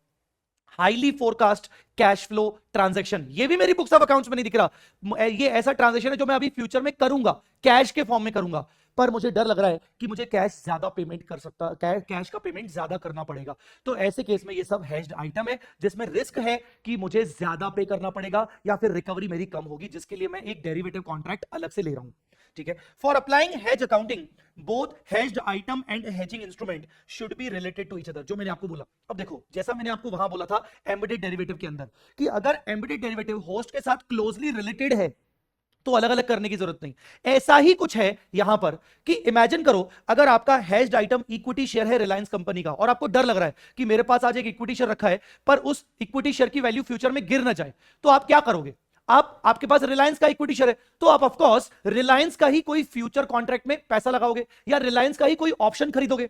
अगर आपको गिरने का डर लग रहा है तो आप रिलायंस का ही शॉर्ट करोगे, रिलायंस के शेयर पर आप शॉर्ट कॉन्ट्रैक्ट करोगे, रिलायंस का आप कोई फ्यूचर खरीदोगे शॉर्ट नेचर का। तो बेसिकली ये क्या हुआ, रिलेटेड हुआ ना, हुआ कि नहीं हुआ। इसी तरीके से यहां पर बोलता है कि अगर आपको इंड AS 109 के हिसाब से हेज अकाउंटिंग फॉलो करनी है तो हेज्ड आइटम और हेजिंग इंस्ट्रूमेंट दोनों एक दूसरे से रिलेटेड होने चाहिए, ठीक है ना। If we enter into future option of gold, अब मेरे पास रिलायंस का इक्विटी शेयर है, डर मुझे लग रहा है कि वैल्यू गिर जाएगी और मैंने फ्यूचर ऑप्शन गोल्ड पर ले लिया जिसका कोई रिलेशन नहीं है। ये क्या तरीका है, it is not at all related to the hedged item. तो ऐसे केस में यहां पर मैं हेज अकाउंटिंग इंड AS 109 के हिसाब से नहीं करूंगा। तो फिर मैं सर क्या करूंगा, वो मैं लास्ट में आपको बताऊंगा कि अगर मैं हेज अकाउंटिंग 109 के हिसाब से नहीं करूंगा तो क्या करूंगा, ठीक है। तो अब आपको ये समझ में आ गया कि दोनों चीजें रिलेटेड होनी चाहिए। अब अकाउंटिंग शुरू करने से पहले इंड AS 109 बोलता है कि हेज अकाउंटिंग में हेज तीन प्रकार की हो सकती हैं, तीन प्रकार की हेज हो सकती है। पहला कैश फ्लो हेज, दूसरा फेयर वैल्यू हेज और तीसरा hedge of net investment in foreign operation. At least theoretical purpose से कम आपको ये ध्यान रखा होना चाहिए। अब ये तीन टाइप की हेज की तीनों अलग अलग अकाउंटिंग है। लॉजिकली देखा जाए तो कैश फ्लो हेज ही सबसे इंपॉर्टेंट अकाउंटिंग है, फेयर वैल्यू हेज और हेज ऑफ नेट इन्वेस्टमेंट कोई ज्यादा खास इंपॉर्टेंट अकाउंटिंग नहीं है। अब कैश फ्लो हेज बेसिकली क्या होती है, आपको जहां पर कैश में रिस्क लग रही है कि मुझे डेटर से फॉरेन करेंसी मिलने वाली है पर मुझे कम पैसा मिलेगा, मेरा कैश रिड्यूस हो जाएगा, तो यहां पर कैश लॉस का रिडक्शन रिस्क है। मैं क्रेडिटर्स को पेमेंट करने वाला हूं, मैं फॉरेन करेंसी लोन को पेमेंट करने वाला हूं, ज्यादा कैश का आउटफ्लो होगा, तो यहां पर भी मुझे लग रहा है कि मेरा यहां पर रिस्क है related to the cash outflow. तो जहां पर भी रिस्क कैश के रिगार्डिंग है, ज्यादा पे करना पड़ेगा, कम पे करना पड़ेगा, तो वहां पर अगर मैं कोई डेरिवेटिव कॉन्ट्रैक्ट में एंट्री करता हूं, हेजिंग इंस्ट्रूमेंट में एंट्री करता हूं, तो मैं अकाउंटिंग जो करूंगा वो कैश फ्लो हेज की अकाउंटिंग करूंगा। अब मेरे को ध्यान से सुनिएगा, मेरे एक हाथ में है हेज्ड आइटम और दूसरे हाथ में है हेजिंग इंस्ट्रूमेंट। मेरी बात को प्लीज ध्यान से सुनिएगा, एक हाथ में है हेज्ड आइटम, दूसरे हाथ में है हेजिंग इंस्ट्रूमेंट। हेज्ड आइटम मान लेते हैं आपका फॉरेन करेंसी क्रेडिटर। अब फॉरेन करेंसी क्रेडिटर जैसे ही मैंने आपको बोला तो इंड AS 21 आपका लगेगा, और फॉरेन करेंसी क्रेडिटर्स को जब आपने फर्स्ट टाइम जब आपने उसको रिकॉर्ड किया होगा तो स्पॉट रेट पे रिकॉर्ड किया होगा, ये बहुत ही बच्चों वाली बात है, ये आपको पता है। तो है फॉरेन क्रेडिटर्स को आपने फर्स्ट टाइम स्पॉट रेट पे रिकॉर्ड किया, और मान लेते हैं कि आपका स्पॉट रेट जो था वो 80 रुपीज का था, और आपने इस क्रेडिटर्स में ज्यादा पेमेंट हो सकता है बिकॉज अगर एक्सचेंज वैल्यू बढ़ गई तो आपको डर लग रहा है, इसीलिए आपने क्या किया, आपने एक डेरिवेटिव कॉन्ट्रैक्ट कर लिया। डेरिवेटिव कॉन्ट्रैक्ट आपने क्या कर लिया, मान लीजिए क्योंकि आपको यहां पर एक्सचेंज डिफरेंस बढ़ने का डर लग रहा है, तो आपने क्या किया, आपने सेम डॉलर में, क्योंकि मैं मान लेता हूं कि $1 बराबर 80 रुपीज है, मुझे डॉलर में पेमेंट करना है, मैंने डॉलर का ही एक फ्यूचर कॉन्ट्रैक्ट परचेज कर दिया लॉन्ग का, कि वैल्यू बढ़ेगी। अब अगर इधर से वैल्यू बढ़ गई तो यहां से मुझे फायदा हो जाएगा, और यहां से भले मेरा नुकसान हो तो ये फायदा मेरे नुकसान को कॉम्पेंसेट कर देगा, इसी को बोलते हैं हेज। आपको पता होना चाहिए। तो अगर मुझे डर है कि वैल्यू बढ़ेगी तो मैं वही कॉन्ट्रैक्ट करूंगा, लोहा लोहे को काटता है, मुझे डर बढ़ने का है तो मैं डेरिवेटिव कॉन्ट्रैक्ट भी बढ़ने का ही लूंगा। तो मैंने क्या किया, मैंने एक फ्यूचर लॉन्ग कॉन्ट्रैक्ट ले लिया डॉलर की वैल्यू बढ़ने का। अब आपके पास दो चीजें हैं, हेज्ड आइटम मतलब क्रेडिटर्स और एक डेरिवेटिव फ्यूचर कॉन्ट्रैक्ट आपका लॉन्ग नेचर का। अब आप क्या करोगे, इनिशियल रिकॉग्निशन आपने हेज्ड आइटम को इंड AS 21 के हिसाब से 80 रुपीज पे कर दिया। यही जब बैलेंस शीट डेट पर फॉरेन क्रेडिटर्स आएंगे और वैल्यू हो जाएगी मान लो 81 रुपीज, तो इंड AS 21 क्या कहता है, आप इसको FCMI है, फॉरेन करेंसी मॉनेटरी आइटम है, आप इसको क्लोजिंग एक्सचेंज रेट पर बुक करो, और जो भी प्रॉफिट लॉस होगा, गेन और लॉस होगा, उसको P&L में डालो, बस यही रुक जाओ। आप बैलेंस शीट डेट पर फॉरेन करेंसी क्रेडिटर्स को रीमेजर तो करोगे 81 पे, जो 1 रुपीज का आपका लॉस आएगा बस यही आपको स्टॉप होना है। अब आप लॉस की अकाउंटिंग जो करोगे वो इस सिस्टम के हिसाब से करोगे, और आप लॉस को ट्रांसफर कर दोगे एक स्पेशल अकाउंट में जिसका नाम है कैश फ्लो हेज रिजर्व। आपने 1 रुपए का लॉस बुक कर लिया। आप ध्यान से देखो आपने क्या किया, cash flow hedge reserve account debit to loan liability. Loan की जगह मान लो क्रेडिटर है, मैंने इस एग्जांपल में लोन बोला है, लोन की जगह मेरा क्रेडिटर बढ़ गया, तो आपका 1 रुपी मल्टीप्लाई बाय जो भी नंबर ऑफ डॉलर होंगे उसके हिसाब से आपने ज्यादा देखो कुछ ज्यादा टेंशन नहीं ली है, आपने कुल मिला के हेज्ड आइटम को रीवैल्यू किया, रीवैल्यू करके जो अल्टीमेटली गेन और लॉस आया उसको इंड AS 21 के हिसाब से आप P&L में डाल के आप OCI के थ्रू एक स्पेशल अकाउंट में लेके जा रहे हो, cash flow hedge reserve. Cash flow hedge reserve आप अगर सोकी का फॉर्मेट देखोगे, statement of changes in equity का फॉर्मेट देखोगे तो आपको वहां मिल जाएगा। ये था आपका हेज्ड आइटम। हेज्ड आइटम को आपने रीवैल्यू किया और कहां ले गए, कैश फ्लो हेज रिजर्व में। अब जो दूसरे हाथ में आपके पास हेज्ड इंस्ट्रूमेंट, हेजिंग इंस्ट्रूमेंट है, मतलब डेरिवेटिव कॉन्ट्रैक्ट। तो अगर आपको ध्यान हो तो डेरिवेटिव कॉन्ट्रैक्ट की जो नॉर्मल अकाउंटिंग होती है, तो डेरिवेटिव अकाउंटिंग नॉर्मल अकाउंटिंग बहुत सिंपल होती है कि डेरिवेटिव में जो भी फायदे नुकसान होते हैं वो P&L में जाता है। बट एक्सेप्शन यहां पर, क्योंकि ये डेरिवेटिव हेजिंग के अंदर है, तो आप ये जो आपका डेरिवेटिव फ्यूचर कॉन्ट्रैक्ट है क्योंकि अगर मार्केट में अगर एक्सचेंज रेट बढ़ गया है तो इधर से आपको डेरिवेटिव कॉन्ट्रैक्ट में गेन हुआ होगा। तो ये गेन जो है आप जिसको जनरली पीएनडल में लेके जाते हो, यहां पर आप लेके जाओगे, यहां पर आप लेके जाओगे, जस्ट अ मिनट, यहां पर आप उसको लेके जाओगे कैश फ्लो हेज रिजर्व में। तो स्टेप नंबर 1 में आपको क्या करना है, आपको फॉरेन करेंसी क्रेडिटर्स मतलब हेज्ड आइटम को रीवैल्यू करके कैश फ्लो हेज रिजर्व में लेके जाना है। स्टेप नंबर 2 में क्या करना है, आपको हेजिंग इंस्ट्रूमेंट मतलब डेरिवेटिव कॉन्ट्रैक्ट को रीवैल्यू करके आपको उसको कैश फ्लो हेज रिजर्व में लेके जाना है। जब आप डेरिवेटिव आइटम को रीवैल्यू करोगे तो या तो डेरिवेटिव फ्यूचर असेट बनेगी या तो डेरिवेटिव लायबिलिटी बनेगी। तो यहां पर आपने डेरिवेटिव असेट या लायबिलिटी बना ली। अब देखो, आपने दोनों चीजों को रीवैल्यू करके, कैश फ्लो हेज रिजर्व बोलता है कि दोनों आइटम्स को, हेज आइटम और हेजिंग इंस्ट्रूमेंट दोनों को रीवैल्यू करके एक ही कॉमन अकाउंट में लेके जाओ, कैश फ्लो हेज रिजर्व। अब थर्ड स्टेप इस चीज की पूरी इंपॉर्टेंट स्टेप है विच इज कॉल्ड अमोर्टाइजेशन। ये थर्ड स्टेप क्या है, आपने मान लीजिए स्पॉट आपने मतलब क्रेडिटर्स को आपने बुक किया था 80 रुपीज पे इनिशियली, और मान लेते हैं आपने फॉरवर्ड कॉन्ट्रैक्ट मतलब फ्यूचर कॉन्ट्रैक्ट, फॉरवर्ड कॉन्ट्रैक्ट जो आपने बुक किया था वो बुक किया था मान लेते हैं 82 रुपीज पर। आप जानते हो इनिशियली जब आपने 80 रुपीज पर ट्रांजेक्शन किया तो आपको पता था कि एक्सचेंज वैल्यू तो बढ़ेगी तो आपका नुकसान तो होगा, तो मैं बेटर है कि मैं आज ही बुक कर लेता हूं कि भाई मुझे तो ना 82 रुपीज में डॉलर खरीद के पेमेंट करना है। कल को अगर वैल्यू 83, 84, 85 हो गई तो मुझे कोई मतलब नहीं है, मेरा तो हेज किया हुआ है। तो आपने फॉरवर्ड कॉन्ट्रैक्ट लेके हेज कर दिया। अब यहां पर क्या है, आपने अपना लॉस फिक्स कर दिया 2 रुपीज का। तो जो आपका फिक्स्ड लॉस है, फिक्स्ड आपका जो लॉस है 2 रुपीज का, मल्टीप्लाई बाय जो भी आपके डॉलर की वैल्यू होगी, $40,000 की वैल्यू होगी, तो ये हो गया आपका 80,000 रुपीज। आपका 80,000 रुपीज का लॉस फिक्स्ड है। अब आपका जो भी क्रेडिट पीरियड है, जितने पीरियड के लिए आपने फॉरवर्ड कॉन्ट्रैक्ट लिया है, जितने पीरियड में आपको पेमेंट करना है, ये जो आपका क्रेडिट पीरियड है मान लेते हैं 4 मंथ्स। अल्टीमेटली हेज अकाउंटिंग ये बोलता है कि भाई देखो, जो भी तुम हेज्ड आइटम को रीवैल्यू कर रहे हो उसको रीवैल्यू करके तुम ना पीएनएल मत डालो, एक अलग अकाउंट में डाल दो। फॉरवर्ड कॉन्ट्रैक्ट, डेरिवेटिव कॉन्ट्रैक्ट को भी रीवैल्यू करके एक अलग अकाउंट में डाल दो। और जो तुम्हारा एक्चुअल लॉस है उस लॉस को मेरे भाई, उस लॉस को ओवर द पीरियड 4 मंथ्स में डेफर एंड अमोर्टाइज कर दो, पीएनएल में डाल दो। तो यहां पर क्या होगा, आप पीएनएल में एक्चुअल लॉस बुक करेंगे एवरी मंथली बेसिस पर 20,000 20,000 20,000। और ये लॉस बुक कहां से करेंगे, पीएनएल अकाउंट तो डेबिट हो जाएगा। टू क्या होगा, टू वही अकाउंट, वही स्पेशल अकाउंट जो स्पेशल अकाउंट आप स्टेप 1 स्टेप 2 में करते आ रहे थे, to cash flow hedge reserve. ऐसा आप एवरी मंथ एंडिंग में जब करते जाओगे, आप रीवैल्यू करोगे फिर लॉस बुक करोगे, रीवैल्यू करोगे फिर लॉस बुक करोगे, फिर रीवैल्यू, और लॉस आपका फिक्स है, लॉस आपको एवरी मंथ 20 बुक करना है। रीवैल्यू जब आप एवरी बैलेंस शीट डेट पे करोगे तो लास्ट में आके आपका cash flow hedge reserve account, guaranteed cash flow hedge reserve account आपका नलिफाई हो जाएगा, निल हो जाएगा। स्टेप नंबर 4 देखिए, ऑन सेटलमेंट डेट रियलाइज और settle the contract, cash flow hedge reserve account will be nil. आपका cash flow hedge reserve account nil हो जाएगा। क्रेडिटर्स को आपको डायरेक्टली पेमेंट आपका हो जाएगा, क्रेडिटर्स को आप पेमेंट करोगे, जितनी भी क्रेडिटर्स की आपकी वैल्यू थी जो भी आपने रिवैल्यू किया था। डेरिवेटिव असेट लायबिलिटी जो भी आपने बुक किया था वो आप रिवर्स कर दोगे और आप एक्चुअल बैंक से पेमेंट कर दोगे। डेटर्स होंगे तो बैंक अकाउंट डेबिट हो जाएगा, डेटर्स क्रेडिट हो जाएंगे, और derivative forward asset liability ultimately आपकी डेबिट क्रेडिट हो जाएगी। तो व्हाट आई मीन टू से इज कि बेसिकली है क्या कैश फ्लो हेज रिजर्व।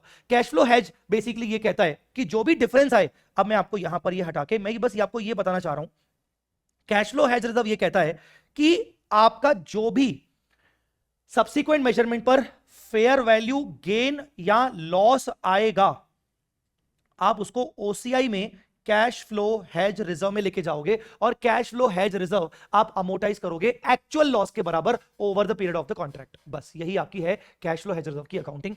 अब जो बाकी की दो चीजें हैं ना, वो बहुत ही थ्योरेटिकल है। थ्योरेटिकल क्या है, और इनको आप समझ सकते हो अगर आपने कैश फ्लो हेज रिजर्व को समझ लिया।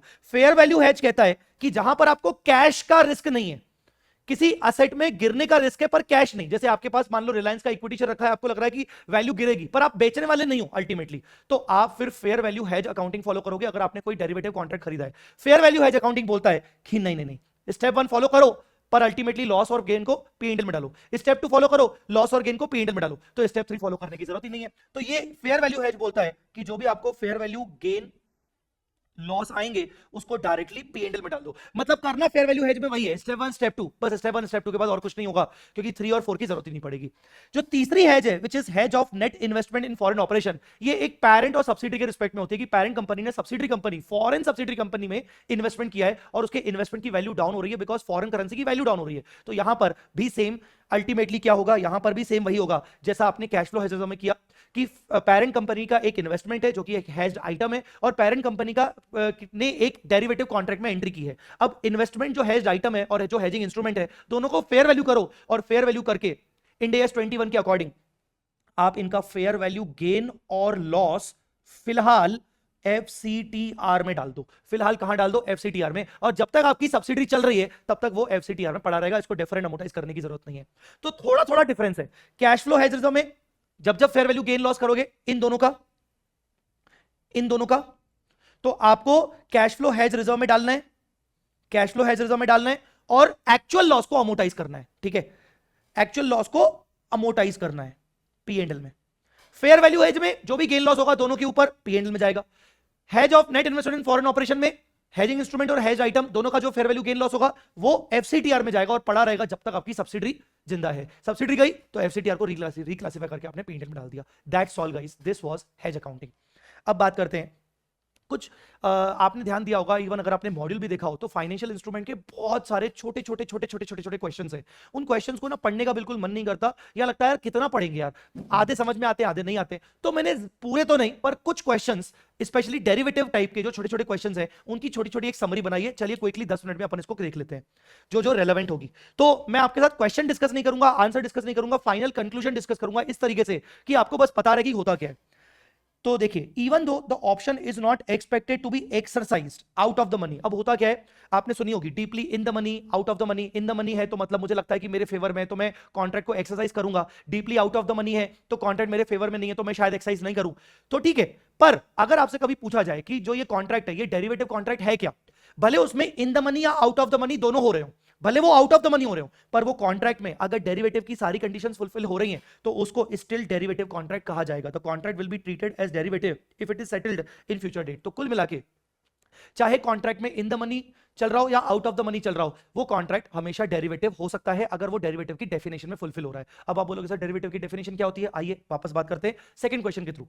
कॉन्ट्रैक्ट टू सेल और purchase any foreign currency sale purchase का कॉन्ट्रैक्ट मतलब forward contract in future at a fix rate, ये होता है forward contract. It is a derivative contract. तो फॉरवर्ड कॉन्ट्रैक्ट और डेरिवेटिव कॉन्ट्रैक्ट होते हैं, क्यों? क्योंकि वो डेरिवेटिव कॉन्ट्रैक्ट की डेफिनेशन को फुलफिल करते हैं। क्या डेफिनेशन है? Its value changes in response to a change in the underline. Underline क्या है? Foreign currency. फॉरेन करेंसी में चेंजेस हुआ तो आपके कॉन्ट्रैक्ट की वैल्यू चेंज होगी, आपको फायदा नुकसान होगा फॉरवर्ड का। Yes, no investment initially. Derivative contract में एक और इंपॉर्टेंट खासियत यह है कि आपको इनिशियल इन्वेस्टमेंट करने की जरूरत नहीं पड़ती, आपको वेरी लिटिल इन्वेस्टमेंट करना पड़ता है। तो फॉरवर्ड कॉन्ट्रैक्ट में एंटर होने के लिए आपको इन्वेस्टमेंट नहीं करना पड़ता, जो कि सही है। और ये कॉन्ट्रैक्ट फ्यूचर डेट पे सेटल होते हैं, तो ये भी तो फ्यूचर डेट पे सेटल होगा, तो ये कॉन्ट्रैक्ट डेरिवेटिव कॉन्ट्रैक्ट है। तो यहां पर बस मैंने आपको बोला कि डेरिवेटिव कॉन्ट्रैक्ट की डेफिनेशन ध्यान रखना। अब contract to buy shares in future at a fixed price, मैं फ्यूचर में शेयर परचेज करूंगा, इक्विटी शेयर परचेज करूंगा फिक्स प्राइस पे। दो केसेस बनते हैं, payment to be made immediately on the contract date, payment मैंने आज ही कर लिया और फ्यूचर में मुझे शेयर मिलेगा। बताइए क्या ये डेरिवेटिव कॉन्ट्रैक्ट है? नहीं, डेरिवेटिव कॉन्ट्रैक्ट नहीं है, बिकॉज इनिशियल इन्वेस्टमेंट हो गया ना बेटा, पूरा मैंने पूरा पेमेंट आज ही कर लिया, बस मुझे फ्यूचर में शेयर की डिलीवरी होने वाली है।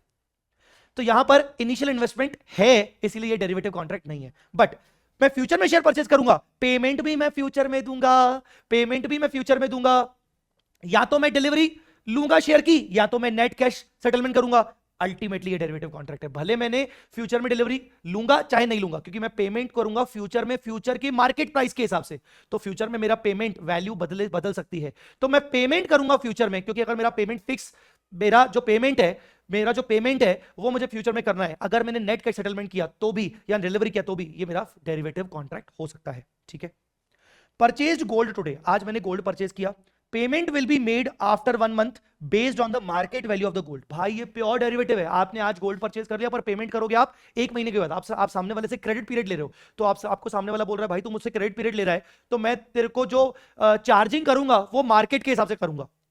Also settlement will be in own equity share, जो मैं पेमेंट करूंगा वो कैश में कर सकता हूं या फिर वो मैं इक्विटी शेयर्स के फॉर्म में कर सकता हूं। उस टाइम पे जो भी गोल्ड की वैल्यू हुई मुझे उतने नंबर ऑफ इक्विटी शेयर्स देने पड़ेंगे। बताइए ये डेरिवेटिव कॉन्ट्रैक्ट है भाइयों बहनों, ये डेरिवेटिव कॉन्ट्रैक्ट होने के साथ साथ ये फाइनेंशियल लायबिलिटी भी है, क्योंकि इक्विटी शेयर का फ्यूचर में अगर मैं पेमेंट करूंगा अपने खुद के ही इक्विटी शेयर जो कि वेरिएबल फॉर्म में है, तो ऐसे केस में वो फाइनेंशियल लायबिलिटी होती है। अगर fixed number of equity share होते तो ये फाइनेंशियल लायबिलिटी नहीं होती। ठीक है, डेरिवेटिव क्यों है? क्योंकि सेटलमेंट बेसिकली फ्यूचर की मार्केट वैल्यू के बेसिस पर होगा। सेटलमेंट इनिशियल कोई इन्वेस्टमेंट नहीं है और सेटलमेंट फ्यूचर डेट पे होगा। फाइनेंशियल लायबिलिटी क्यों? क्योंकि because settlement variable number of own equity shares में होगा। आई मेरी बात समझ में? ठीक है, 1205 नहीं है काम का, छोड़ दो। 1206 issue of share warrants to the existing shareholders to issue fix number of shares in future at fix rate. वो शेयर वारंट इशू कर रहा हूं, फ्यूचर में fix number of share issue करूंगा, फिक्स रेट पे issue करूंगा। This is a derivative contract because it fulfils all 3 conditions.